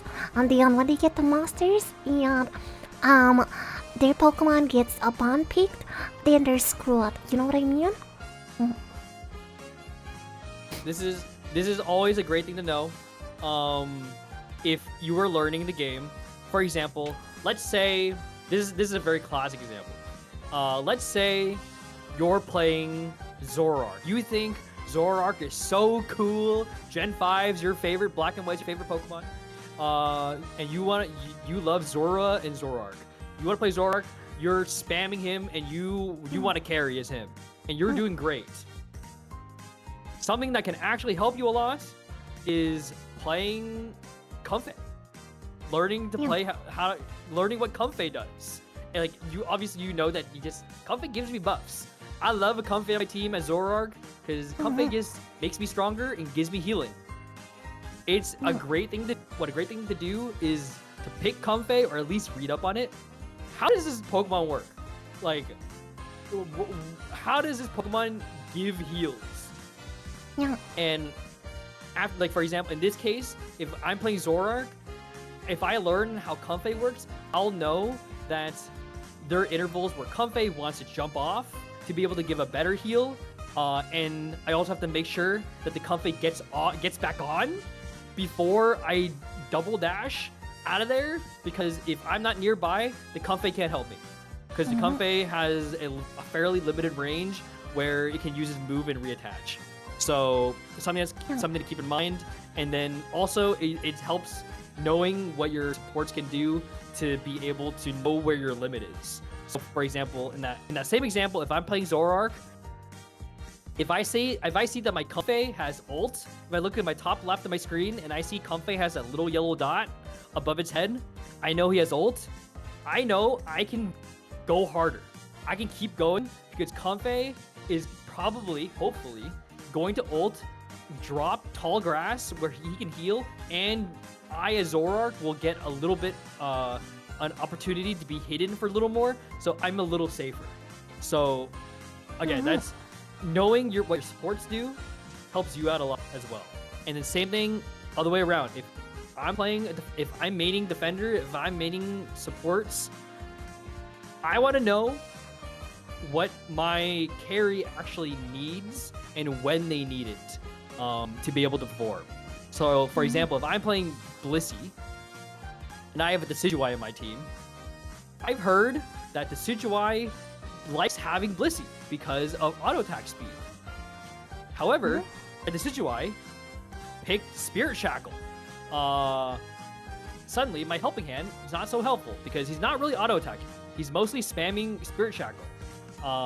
And that, like, as Blissey is good for me to know, because now I'm not really gonna bother like going out of my way to helping hand this guy, because I might want to go out of my way to helping hand the Scizor or the Greninja or the Alolan Raichu if it happens to be stored power, which probably isn't in this day and age, but hypothetically. Or the Cinderace, someone that's gonna benefit off of the attack speed a little more than the Decidueye with Spirit Shackle. Yep.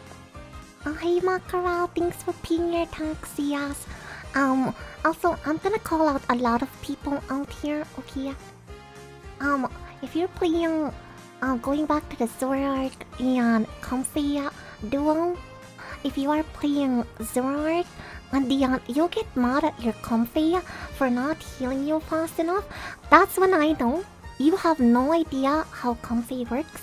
And they get mad and they're like, where were my heals? And I'm like, you did not give the Comfey a chance to regain its heals, okay? You just wanted in this example, a pocket Comfey that has no heals. The tick on its side where it has numbers is already 0, okay? Sometimes you need to let your Comfey live.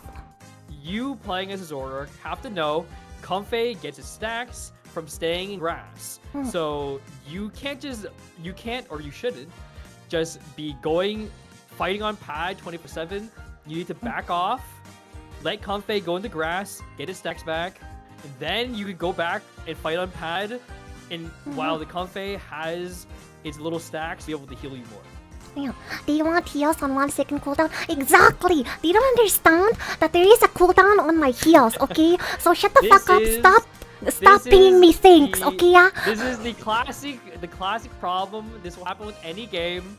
So if this is happening to you, if you're the Comfey, this has happened to you, don't feel too offended, because this happens with every game, whether it's League of Legends, whether it's Dota 2, whether it's Overwatch, whether it's Marvel Rivals, any game, any competitive team game of the sort, the DPS will always blame the healers for not doing enough healing when the healers have capped out, when the healers have given all they can. It is a tale as old as time. Welcome in, Daria. So I've seen this a lot, not just in like me being in lobbies and everything. As you guys know, I watch a lot of TikTok Pokemon Unite content nowadays. I don't voice out my opinions in chat, because if I do, it will be just a full rant on TikTok. But I've seen those Zoroark players and that blames their supports, and they don't understand how big their cooldown is and how the supports really do try to give you a like say helping hand for Blissey at the most optimal times. It's not my fault that you gave me the wrong signal that you wanna go in there, and then for a second you jump out and then you jump back in last second. I don't have that helping hand anymore. That's your fault, okay? That's not on me.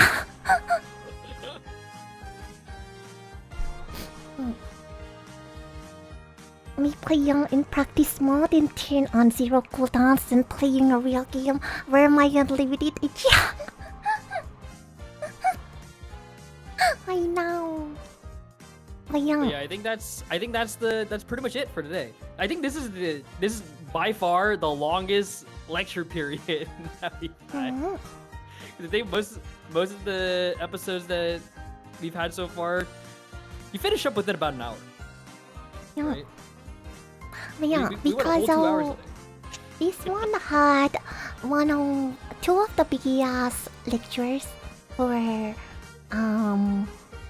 basically the whole thing. No. Oh, someone's asking me to. No, I don't wanna play with you. Please don't ask me to play right now.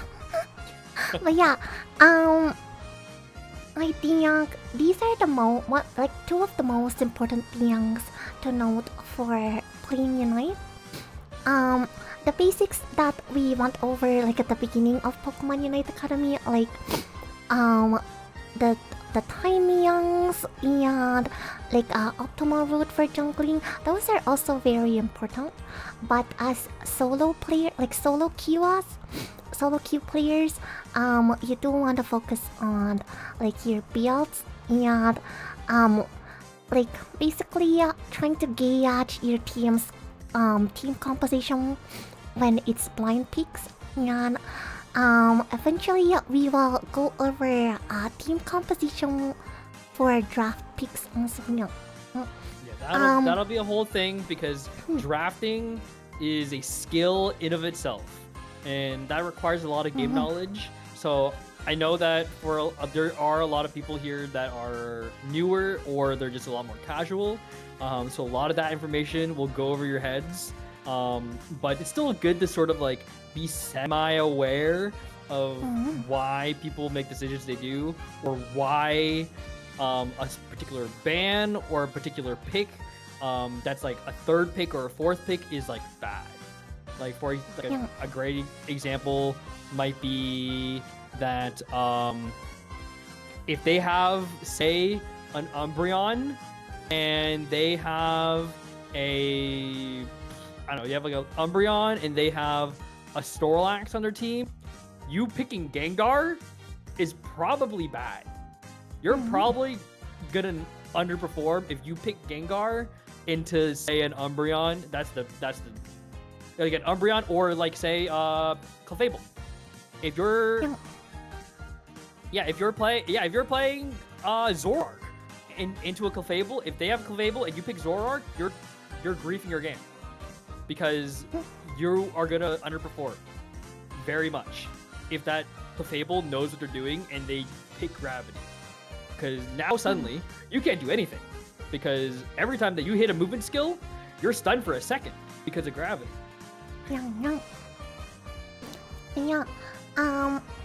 I think probably next week, is it next week?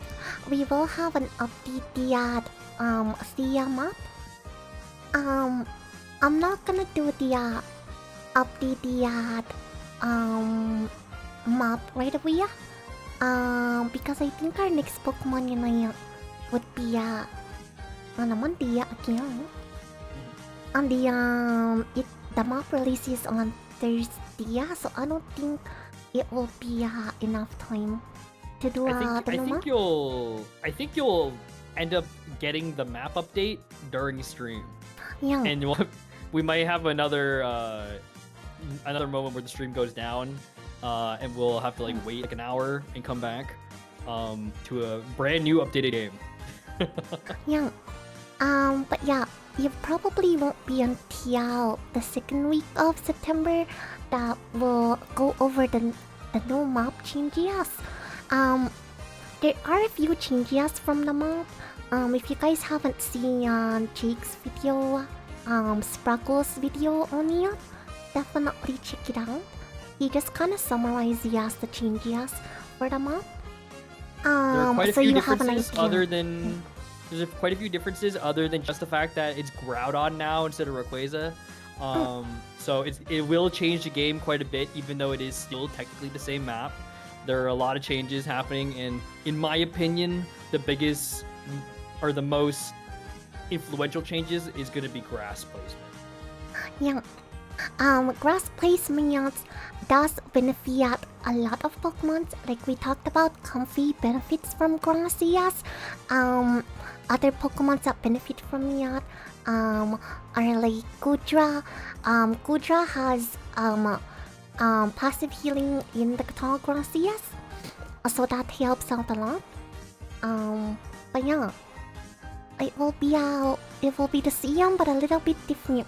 And Reggie placements, yeah, they're changing the way Regias are gonna be placed around the map. Yeah, and their spawns are going to be different. There's going to be an additional mini objective in the form of Regidrago. Yeah, we'll probably have a stream dedicated to sort of going over the map changes once it's actually out, and we have a little bit of time to mess around in it and like understand what the changes mean. But yeah, that'll probably be in not next Monday, but the Monday after that will be the patch update, where we'll be able to go over things and analyze with y'all about like what's changed, who benefited, who won, who lost. Yeah. On the third week of September, which is basically the week of the Pokemon Unite tournament that I'm in. It will be a lot of practicing on and off stream. On stream, I will probably I'm not a gatekeeper. I'm not like one of those people that are like, oh, I'm not gonna show them my minions, because if you choose to target ban me, I don't care, to be honest.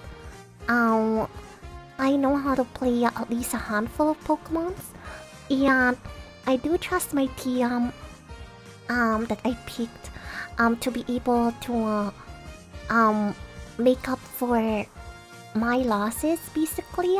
So if I have to pick my weaky ass Pokemon that I play, at least the rest of my team will be able to make up for that.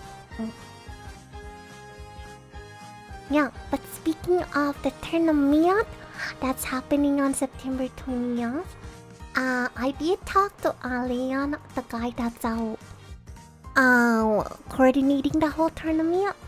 He is working on trying to dual stream to Twitch. He's been doing some tests around. So you guys should be able to watch the tournament, especially for you guys that don't have the TikTok one. I am having a meeting with him on Tuesday, just to help him around, like how to dual stream properly and stuff. So yeah, you guys should be able to watch it on the Twitch too.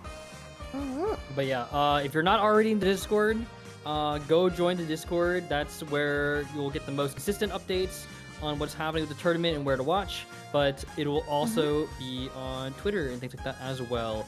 Because I don't believe Kumo is streaming her POV of the tournament. So she can just focus on the games. Because Kumo's goal is to win. Yeah. So it is all for she's locking fun in. and stuff, but I still wanna win, you know what I mean? But yeah, I just don't want to worry about stream while I'm playing on a tournament. It's not really the stream sniping portion of etiquette. It's more of that I'm not gonna be able to talk to Focus chat properly. and interact. And when I turn into a robot, I can't fix it right away. Yeah, you know what I mean? Because I did tell people who are participating in a tournament that are streamers. I told them about adding at least like a minute delay to your stream, so you can prevent stream sniping during the tournament. I know some people will want to stream their POV. And honestly, it is encouraged to stream, because it is for the community and everything. But personally, I already told my team that I'm not streaming my POV, so I can just focus on the game. I don't know if Kagi will be streaming his POV, but yeah, don't expect our team to be streaming, I guess. But I know Alan. Watch us on the main stream, on the host stream. And again, we'll keep y'all updated on where that'll be and when it will be. Just make sure you're following either the Twitter or you're in the Discord for the most accurate updates. Chat will hold the camera from the closet to record. Okay, chat. Also, I forgot to change it this time. But I did tell Alian that I would help him out with donos for the tournament. Because he is doing this out of the goodness of his heart, and he chose to give the winners a prize money. And I told him, you know, maybe we should put a donation link for people to be able to donate, so you're not just like pulling it out of your pocket. Because at the end of the day, he can't do it on his own, you know what I mean? He's just one person. And it's already like a big ask for him to do this tournament. But I will post a donor link for his Ko-Fi on the Pokemon Unite streams in the description. I haven't changed it yet here today, but if you can spare like $1 or something, it is a small donation helps a long way. It'll just go into Kumo's pockets because we're gonna win, baby. I don't know if we're gonna win. We're gonna win, so all proceeds will ultimately go to Kumo anyway. Not all of it. Even if I win, we're gonna split it out between the teammates. But yeah. Yeah, for the rest of the stream today, it will just be free play. So whoever is available, I will open up the lobby. We are just gonna do some casuals. As you guys see, I have been playing different mons, for the tournament. So I'll be like juggling around a few different mons, when we're playing casuals. Also, ranked. I don't play ranked on stream, but I'm already master, so I don't really care about ranked right now. If Kuma loses, she said she was gonna buy Chat a house. No! I did not see that! You heard it here first. No, if I did Kumo not loses see tournament, that! every chatter gets a house. Minimum No. 500k USD value. I did not see that! Your choice of location. New Mexico No. excluded. Now, Chow! Though. I will now buy the house!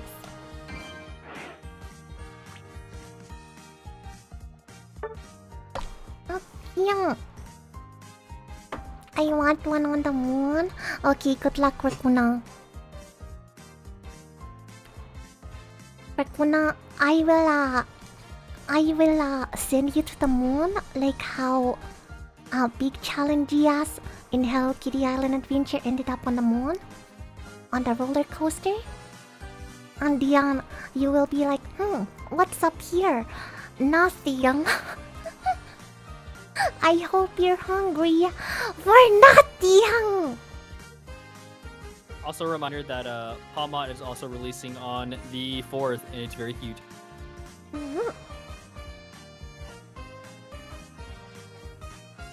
Anyway, can you please invite me so I can go pee-pee? Okay, fine. You could have just joined. Thank you.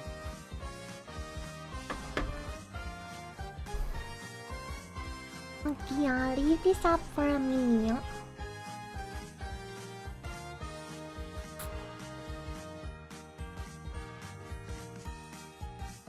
Thank you for the CPs, Vikia.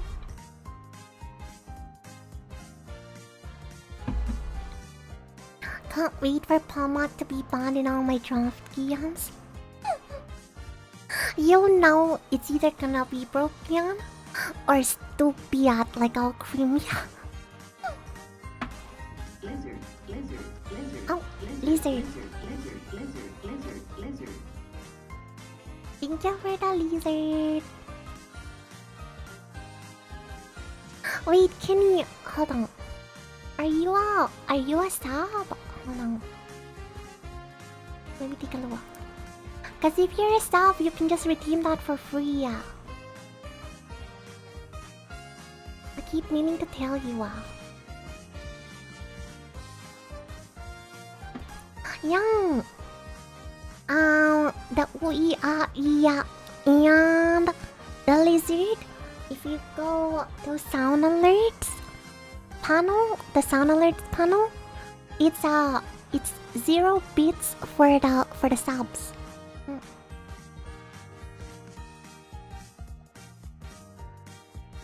Young, so you don't have to use your channel points.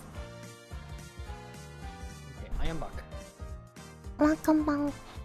I don't know if anyone joined us, probably not. It's just us. No one wants to play out with me. No one wants to play out with me. Everyone's busy today, I guess. Yeah. We're gonna enjoy the Sky Romance. before it changes. While we can. Mm-hmm. I'm making dinner. Okay.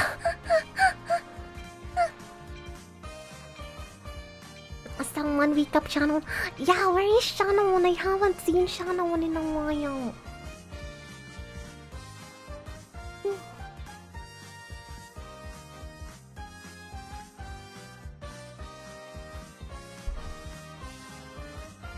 Oh yeah, guys!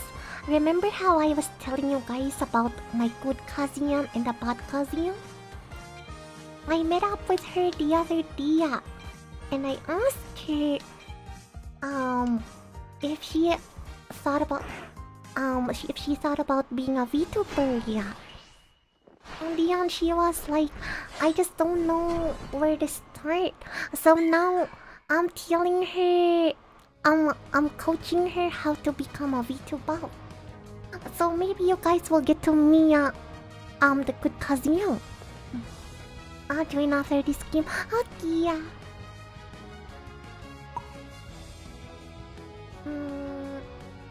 I wanna put the armor wash. I barely play him now. VTuber Katomi, let's go! Yeah!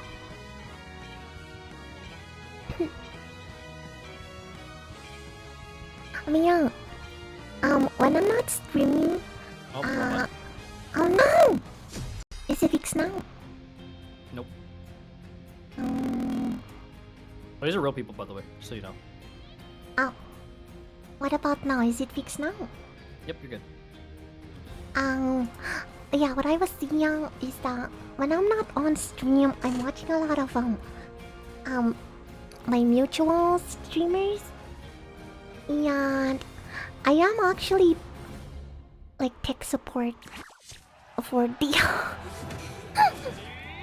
I'm giving them like tips and tricks for streaming and stuff, and I do enjoy doing that. So it does give me like a lot of joy when my cousin is like, oh, I wanna try being a VTuber.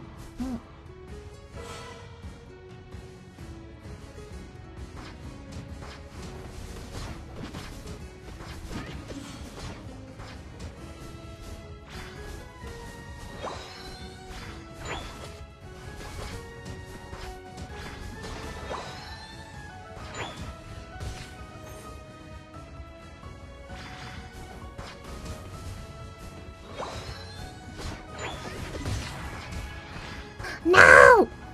Yeah.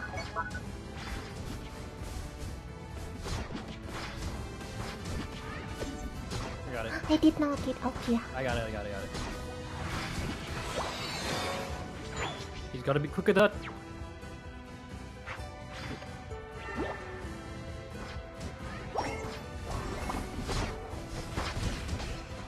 Like so. You can't touch me, bird. You can't touch me. If you get close, you're just toasty.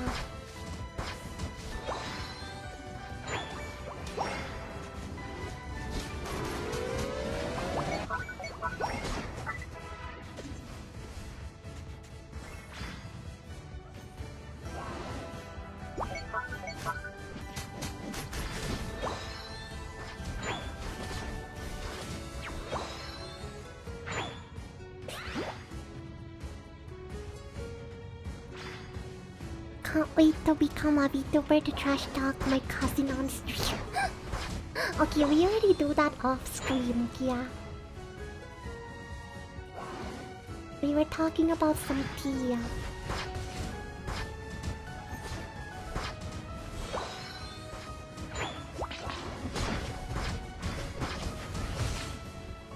Did not get it.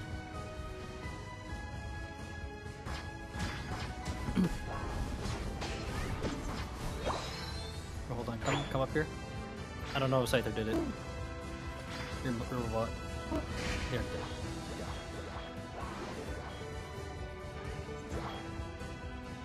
Chase him up.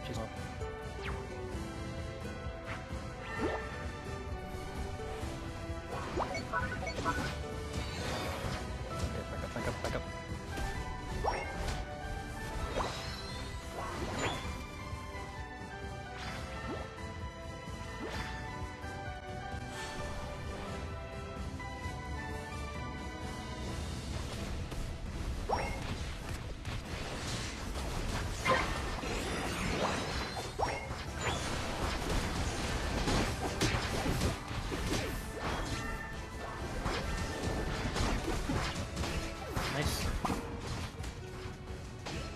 I gotta back out.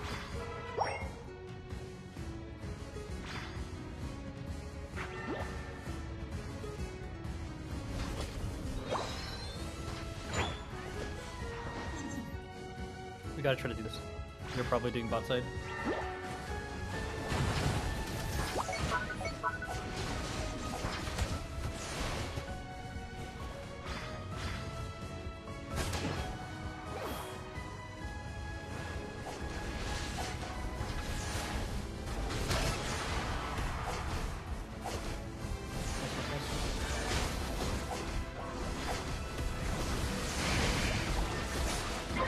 Nice, nice.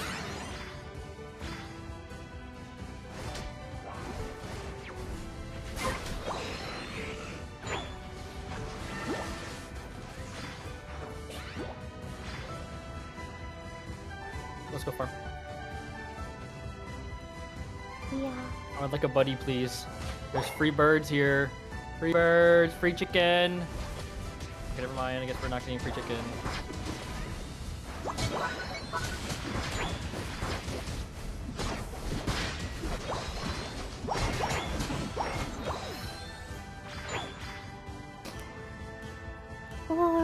Scoria.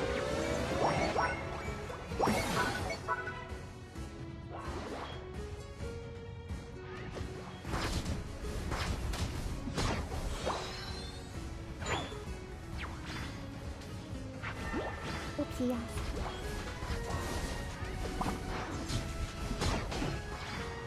Nice.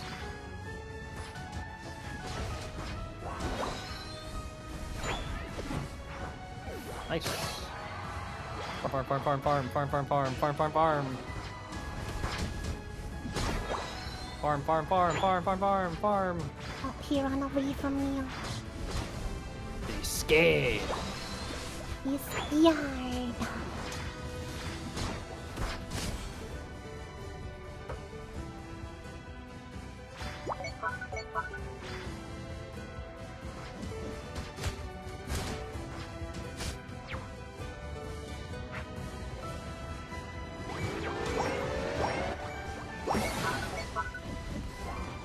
What's wrong, yeah? Pikachu? Oh no, he probably disconnected. Yeah, that sucks for him. Try to burst this top if you can. Oh, never mind.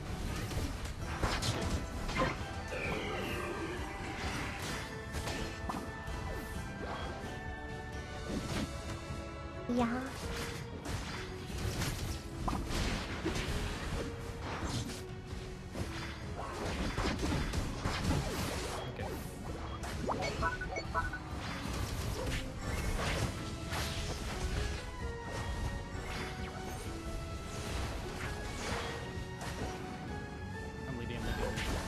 I'm trying to Leah.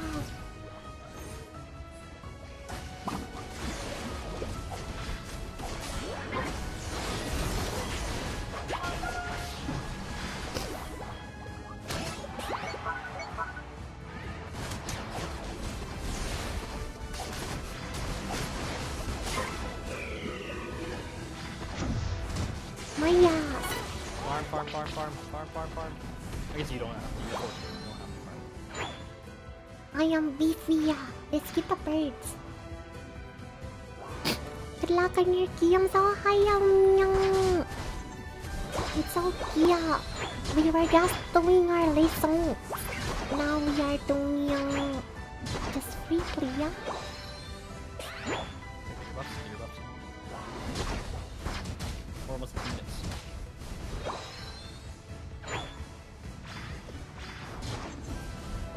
Whoa, it's an Urshifu. Oh no, what happened? Is he broken?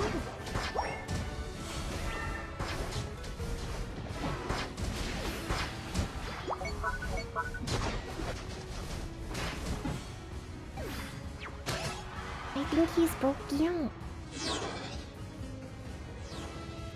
Two showing what? They're all spawning. So now we have to look for kill.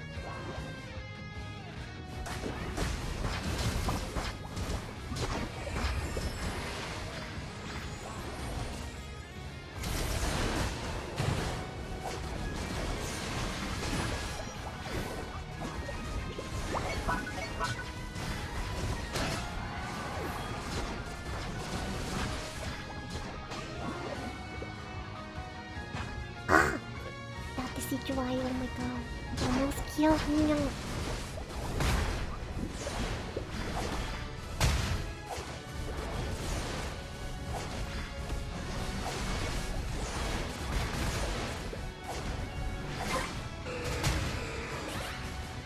See ya, bitch.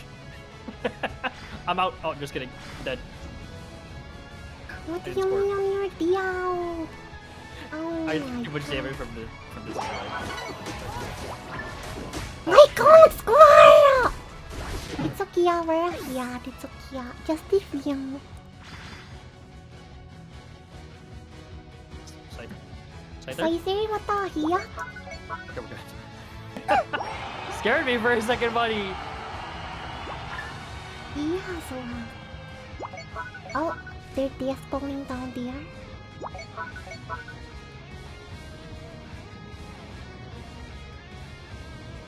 Go top, top, top.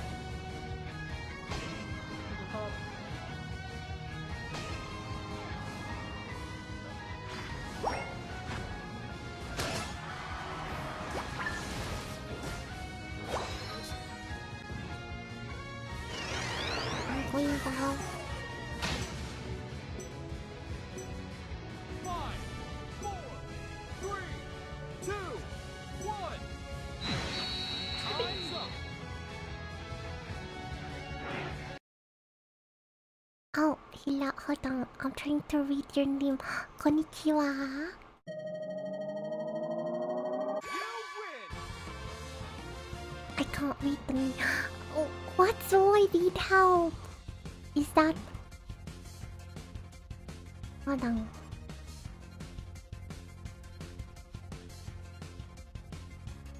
But you need help reading the name or the message? The name. Miku Nikki. I don't know what it means, but it's not Miku as in like Hatsune Miku. But I don't know what Miku is because there's a small t. Mitsukiya? Sadia? It's not Mitsuki. It's Mitsuniki, like Nikki. Oh, I don't know what I I can't don't know what's believe supposed to mean. Umi forgot to read you. It's okay. Hatsune Hatsune Miku. Miku. Ay, wow. Oh, yeah. Open lobby for anyone that wants to play.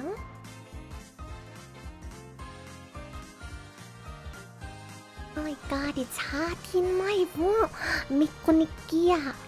Oh.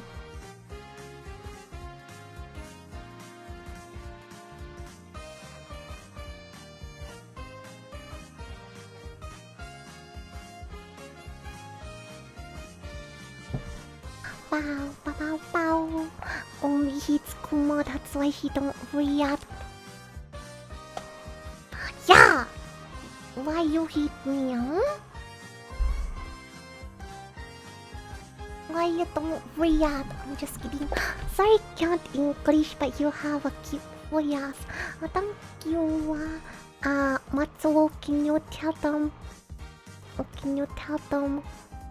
Thank you. And thanks for watching. 配信を見たいつもありがとうございます。Thank you.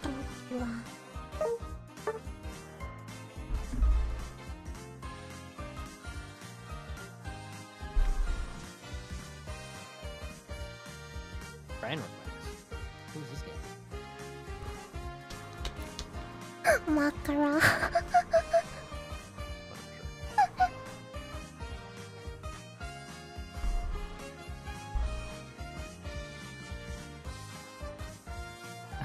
Thanks. That's so cute.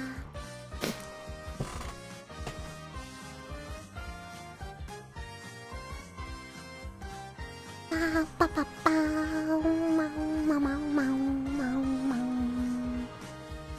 Can we play ranked? I don't play ranked on stream. Just because if we play ranked, I do rely on people to have comms. And I know there's stream delay and everything. Also, I'm just scared of being stream sniped by other people. It has happened a lot in the past. So that's why I don't do it on stream anymore.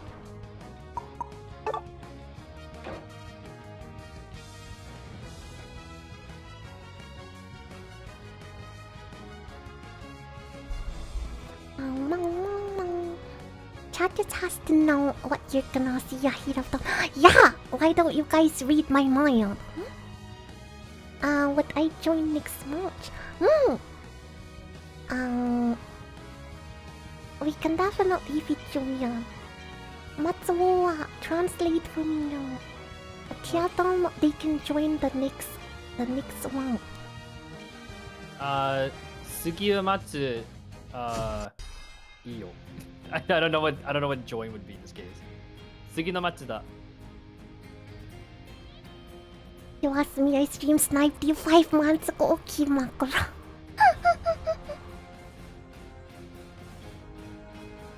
Which server? We're in the North American server. Thank you for the follow.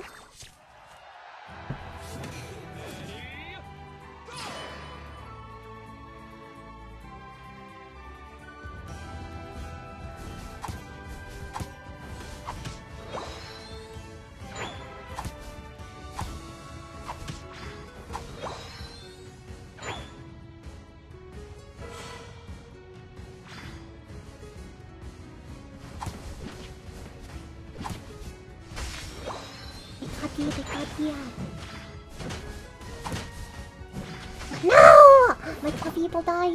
Don't know.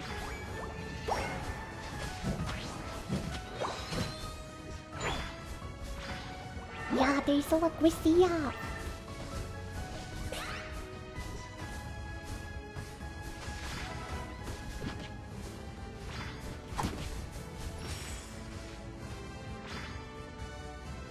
They're too aggressive. Yeah.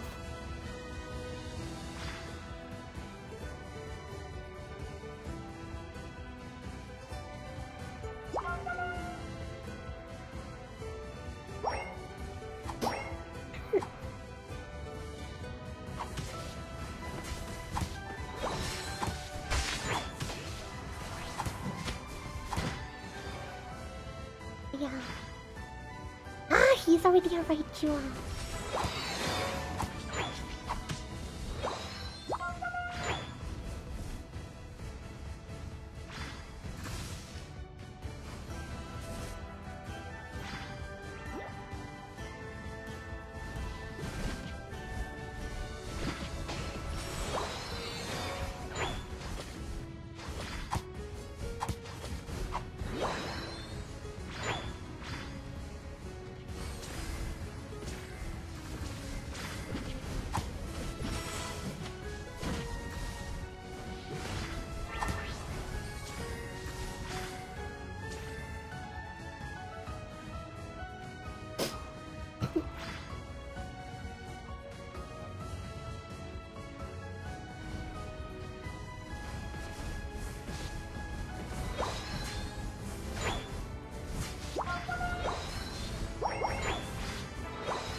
Wait up, come here.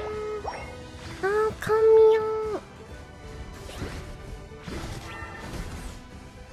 Oh, I'm sorry, I was totally up.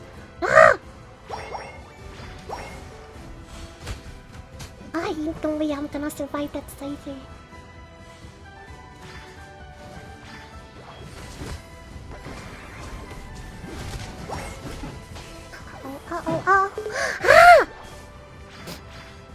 It was the worst night of me and toast.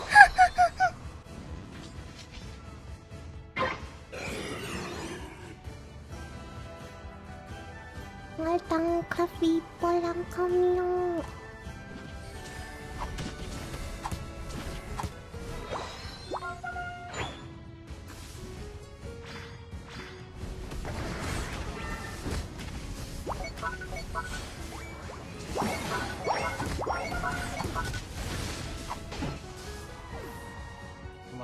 bot side. Oh Hopefully y'all yeah. are doing okay. Ah, I'm trying to survive.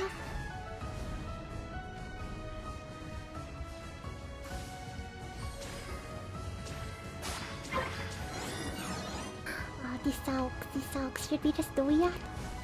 Try. Never mind. Leave. Leave. Leave. Leave. Leave. You have to leave. Oh, maybe we don't. They're bad. The Giat! The Giat is here! Oh, we got it. Nice.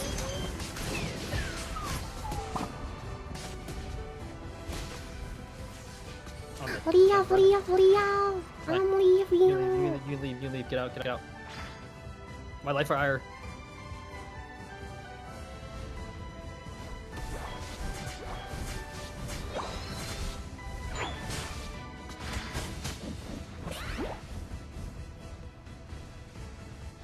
I escaped Diaz. I escaped Diaz.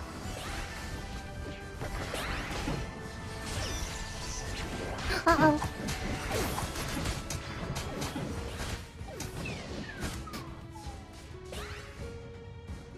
No, Kunayo didn't see that. I don't know what you mean. Farm. Farm.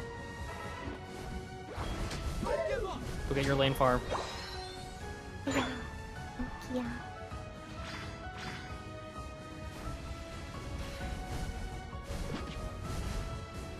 No!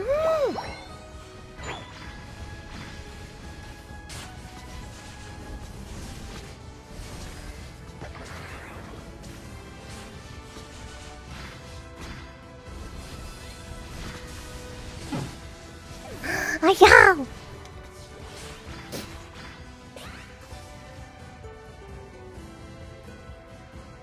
I'm doing badly, Joe. And I'm hitting out. It's fine. Just farm. We're not gonna be able to get it, I don't think. Unless I can try to steal it. Steal it. Yep. Not only Gotta go. how many are there?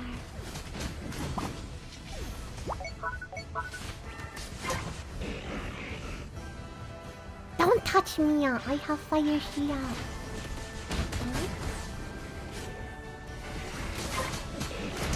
No, yeah! They got the shield. Wow. What? What happened? I thought Latios was down there. I wasn't looking. It wasn't now.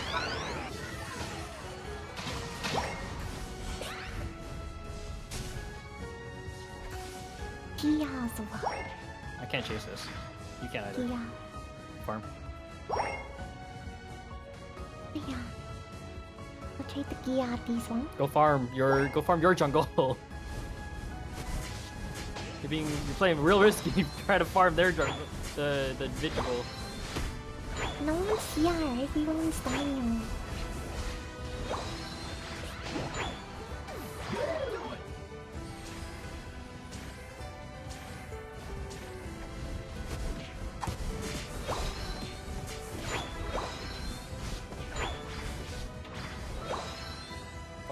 Farm. I don't think we Farm. should be doing that. You need to at least get to 13. We can't do that, team fire. Get you at least 13 and then we can try to help with a fight. You gotta get your buff too. At least a blue one.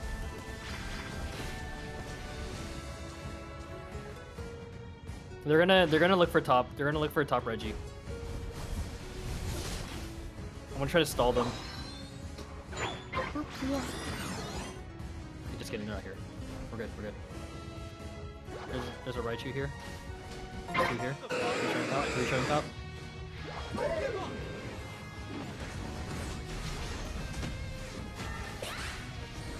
Okay.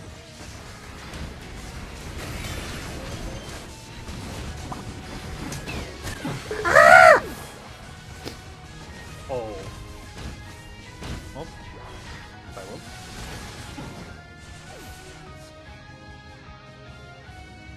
There were so many things happening.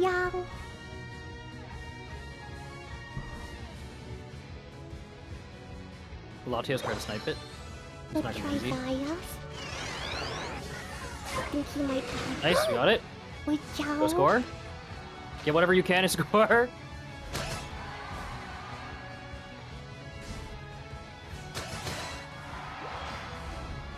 Latios is cool and balanced.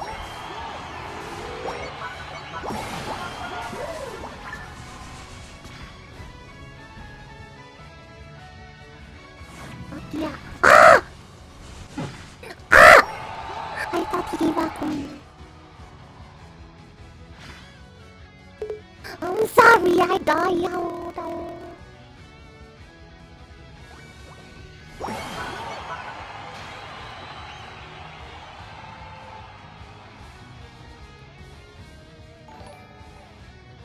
Tính chắc phải đắt phải láo.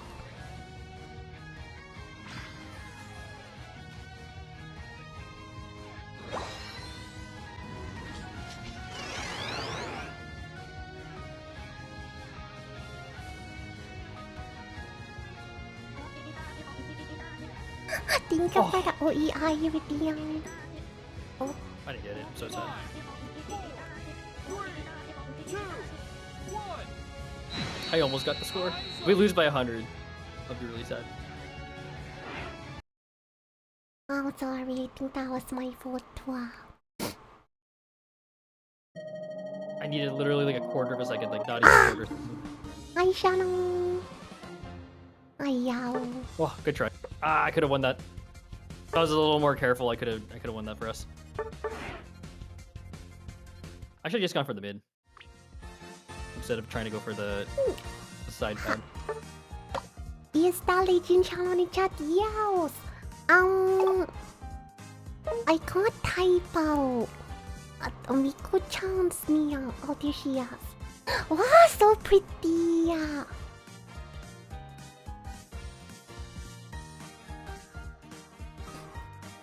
What doing out? But I'm helping a friend in Minecraft.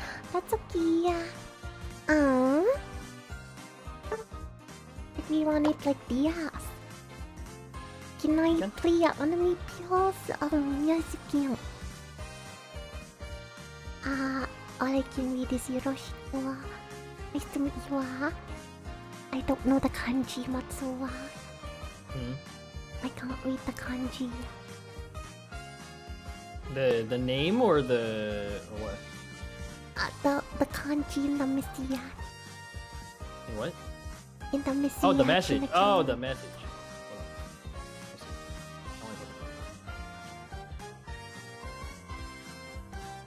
Tactically, I have the lobby code up if you just want to join by the lobby ID. It's just Yoshiko Onegaishimasu. It's nice to meet you.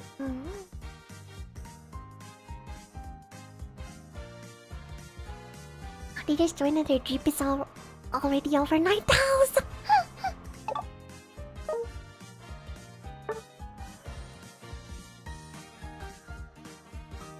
Oh, maybe next one tactically. I would prefer if people join through the lobby idea for the next one. Mostly because I don't have space on my friends list that much. I always end up having to delete people and re-add them and stuff.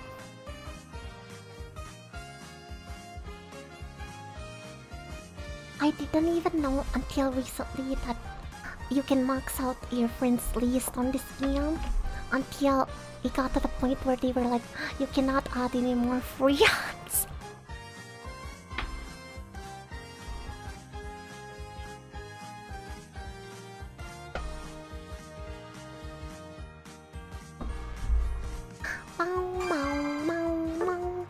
I'm just gonna play one because I'm supposed to go to sleep at 10.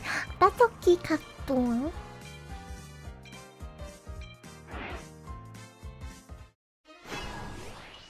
Okay, bye, enemy pals. I would like to play. I would like to play this one.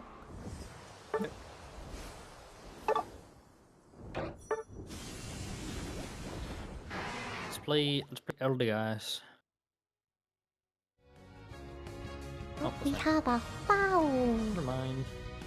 We will play. Hi, Tarpiat. I'm not fully to the stream right. No, not fully yet. We are just doing casual matches now.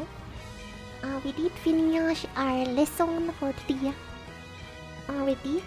If you are interested now, yeah, the team building or the builds in the team composition talk.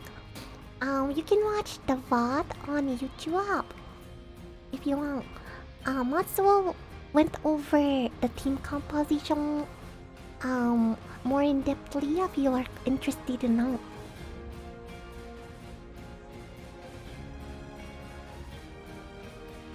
I wonder when they're going to add bin picker in the roster.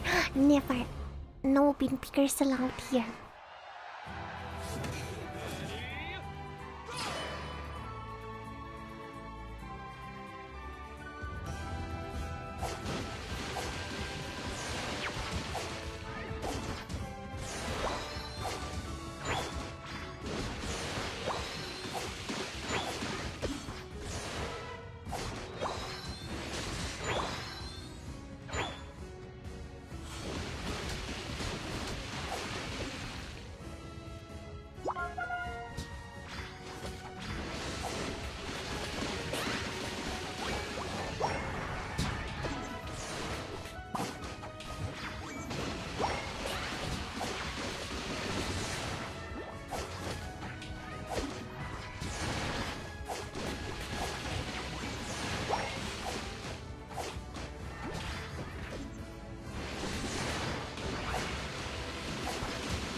Yeah, tahu.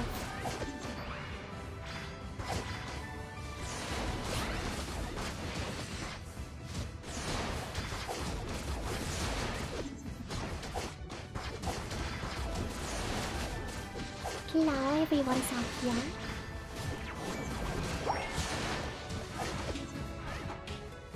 Ayamos lihat.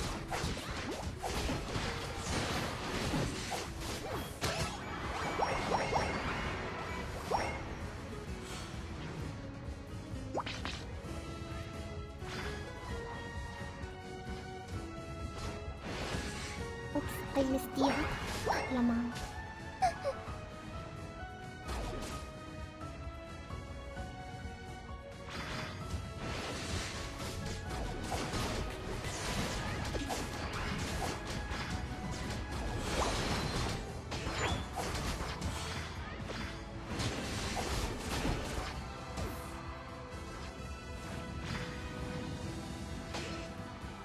What's happening?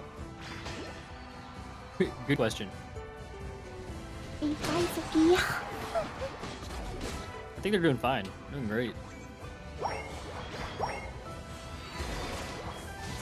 Ah, I chose the wrong move.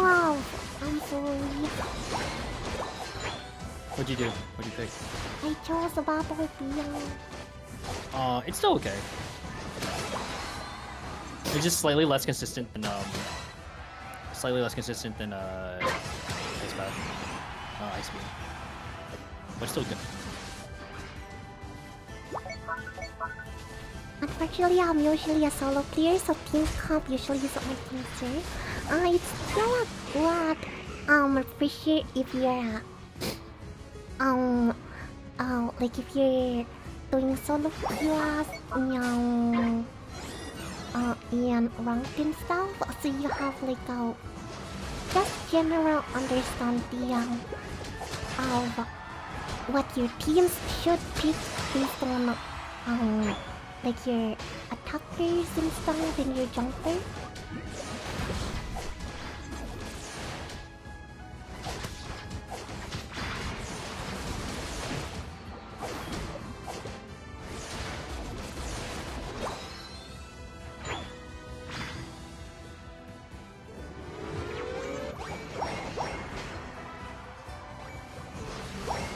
god, what are you guys doing down there?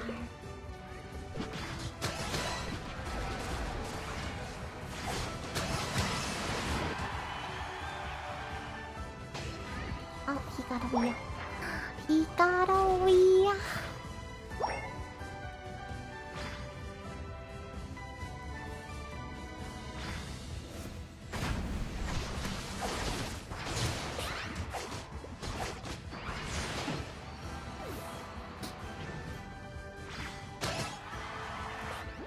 I have no points to score.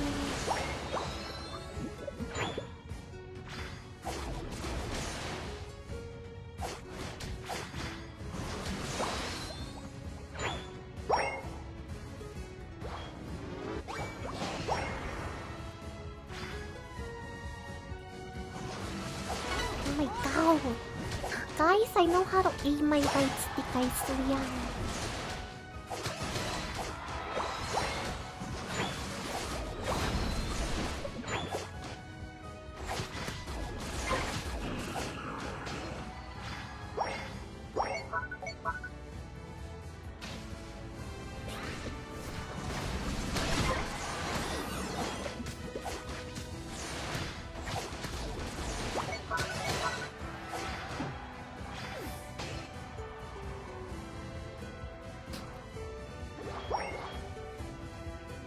Thankkk is still fairly relevant in solo queue. Oh, I agree. I'll be lurking or having a late dinner. Okay, I hope you guys have a yummy dinner.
They just want the blood bath, child.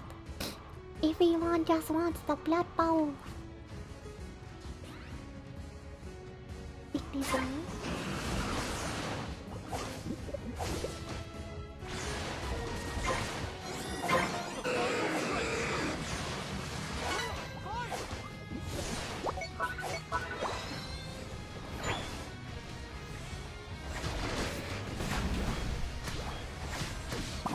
Yeah.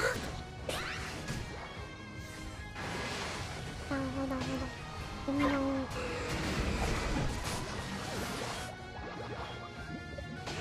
Oh, okay. Yeah.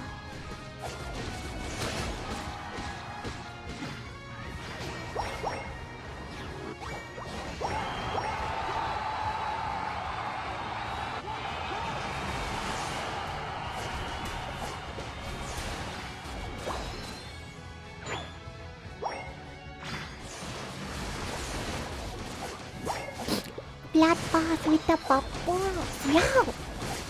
With the bubble fill.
join next game?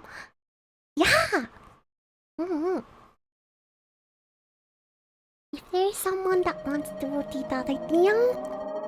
I can also tap out to let other people in. I think someone did it was their last game. You could leave. Yeah, the tiny bronze, yeah. It was his last game. Yeah, Pete, you can join. 2 slots. Thank you for playing, guys.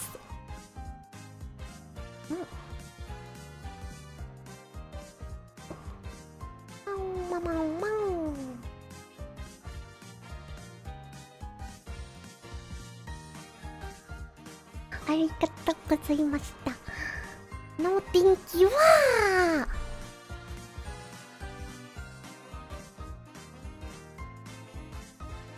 Can I join the game from the other day? Which game, Makarao?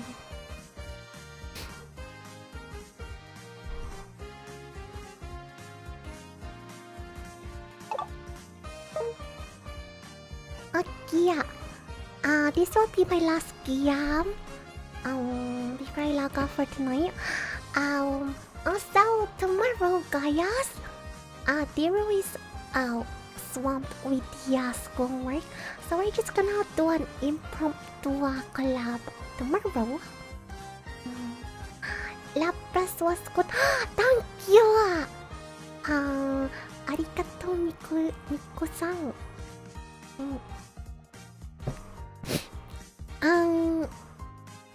Tomorrow we're just gonna have impromptu collab games. Probably more repo. I am testing out Peak to see how well it does. Now, there was an update for React, so it might be a little less laggy than before. It should be improved. So just like the usual. Yeah, just like the usual. Also,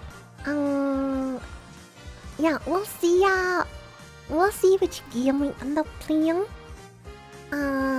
Umi Sia, she got the mod where you can add more people on Peak, but I don't know how well it'll go with her PC.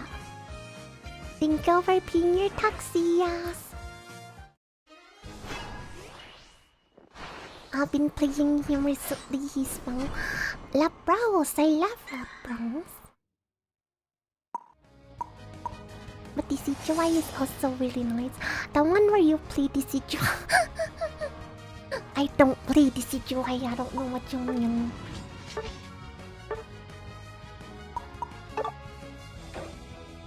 Bridezilla. We have a Bridezilla. Pray for Umi's PC. Yeah, guys. If you want to support Umi, remember to help her out by donating to her PC fund. People need to donate to your audio interface fund too. That's true. I have to buy an audio interface. But you bought our commercial your play mo. Lysiang! I don't know if I'll ever play the CGI ever again. Lasso, the hero that Umi needed. Yeah, we need to fund Umi's PC fund, guys. Lasso can't do it single-handedly.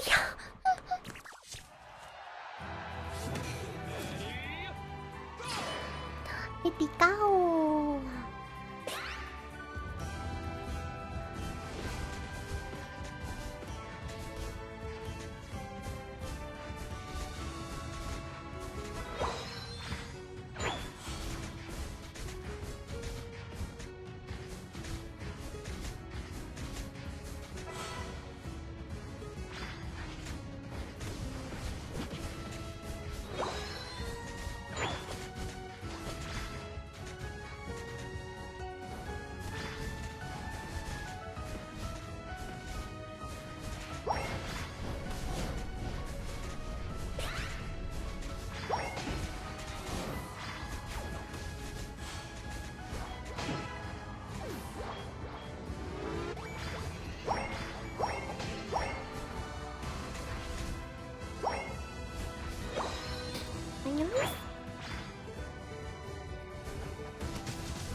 stacking Terpede. If you're stacking, let me know so the I don't pick up the energy.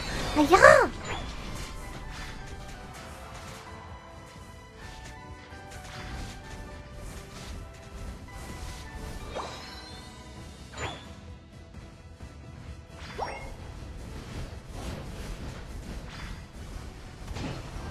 Uh-oh, uh-oh, oh no.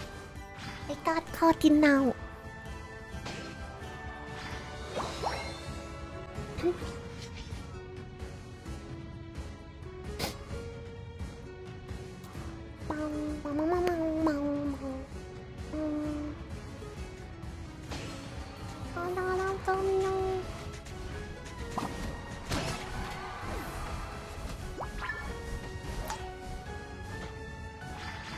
Stupid bird.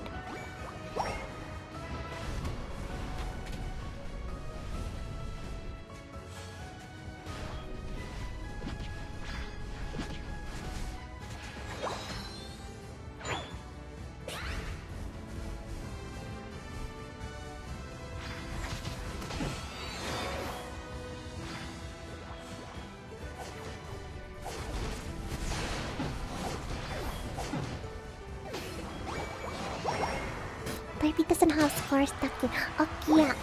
I didn't check if he was stacking earlier.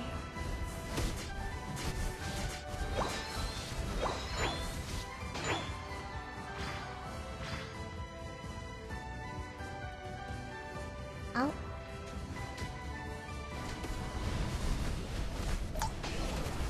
Yeah! Uh-oh.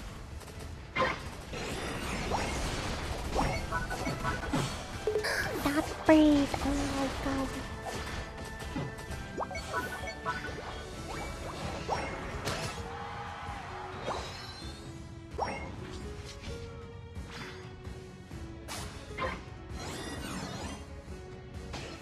Pow, pow, pow, pow, pow, pow, pow, pow, pow, pow, pow, pow, pow.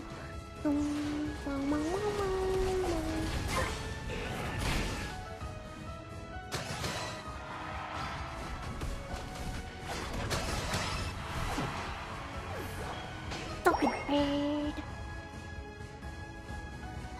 Oh.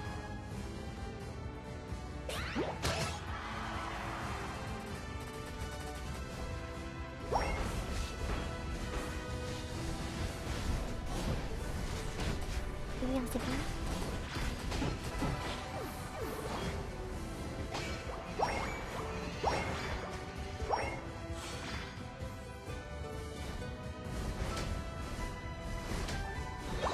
Can I go into your Discord?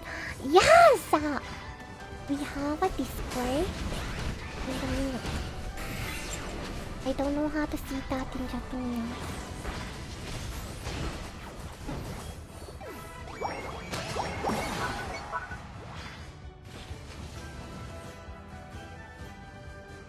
What's what? Can you translate that? Sorry, what was it? Right?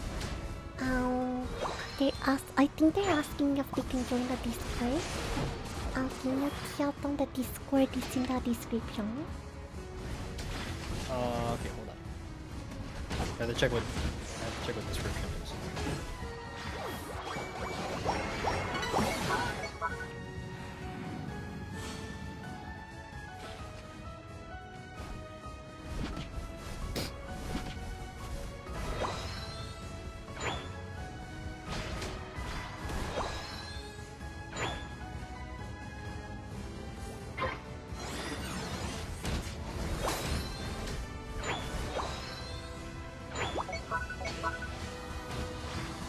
YouTube の説明 I don't know if that's the right word.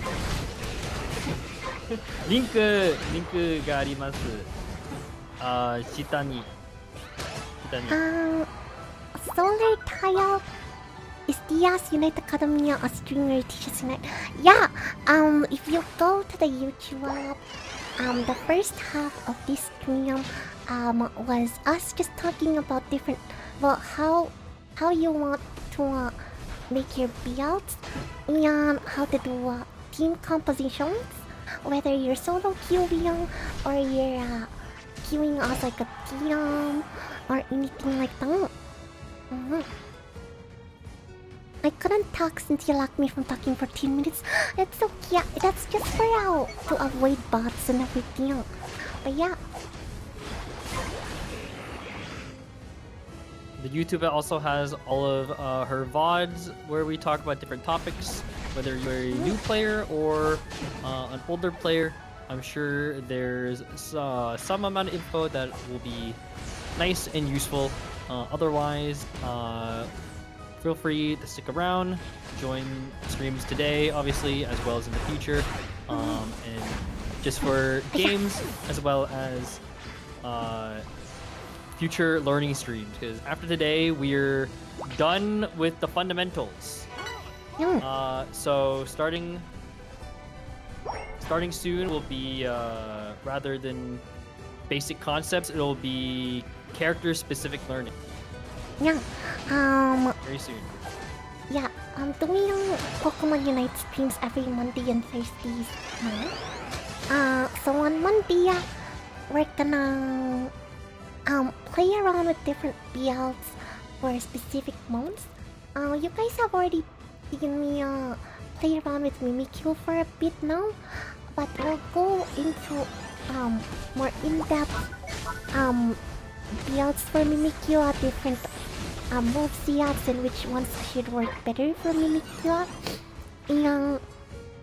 And we'll just kind of play around for which move sets I prefer better with Mimikyu. But other than that, we'll just go through pretty much all the mons that we have. Eventually we will go through all of them. And like how we talked about it earlier, it is a good idea to familiarize yourself with different types of Pokemons that you play with, so you know how they can support you better and how you can support them better too.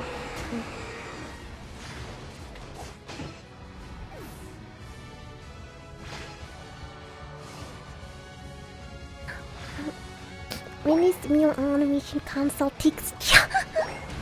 Well, when you get to Mew and you have to learn Mew, that will be something that you'll have to go over. That will be a major topic once you get to Mew. Yeah. So who knows when that'll be? It might be a while before we get to Mew. Yeah, it won't be for a while. Because I want to do a variety. Basically, like one day I do an attacker, the next day I do support, then an all-rounder and stuff like that. So we're not just doing like all defenders in one go. I want it to be like kind of like a variety. Whenever we're going through the different months. Dizzy Thankkk stream. For the Dizzy Thankkk, well, for the Dizzy streams, I will actually try to invite someone that I've been talking a lot about in this channel. Her name is Mrs. Top Player. She has a Decidueye made. She's played around with Decidueye many times, and we will give her Decidueye build a try as well. Eventually, that will happen. But probably not right now because I'm so bad with Decidueye.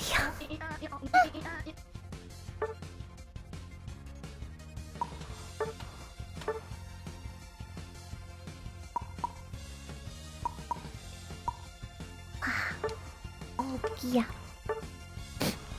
I hope those were bosses, not they were. It was very depressing for them. I know. I really think they are. I think they're bots. They should have been bots. Yeah. That's it for me tonight, guys. Thank you all for joining. it's really fun doing the Unite Academy streams with you guys. Because it's not just me learning, like adding more knowledge to my basic knowledge on Pokemon Unite. But it's also like I like having everyone's input. When I go through the lessons. I'm glad I made it in time to participate. Yeah, thank you for joining, Tarpia. But yeah. On Monday, we will start trying out different moms. If it's not Mimikyu we're starting with, it might be a Pokemon that I will play in a tournament. Or just a different Pokemon altogether. Is it finished? Oh, it's the end of the stream. 配信の終わりです。Thank you all for joining. Don't forget if you're not to in the follow. Discord, yeah, if you're not in the Discord, join the Discord for updates and all that. Nyang. Yeah, and again, I will be participating in a community Unite tournament on September 20th. I will post updates on that on the Discord as well. Okay, Matsuo, can you say thank you for joining? いつもありがとう。配信を見てありがとう。Thank you all for joining today. I'll see you guys tomorrow for more games. Where's the link on the Discord? It's on the YouTube. If you're on Twitch, it should be in one of the panels. Okay. Thank you all for joining. I'll see you guys tomorrow. Bye bye. Yeah, if you scroll down, Discord is in the description. Underneath it says there's a lit link, YouTube, TikTok, Kumamo, Discord. Join there. Okay, bye bye. Bye bye.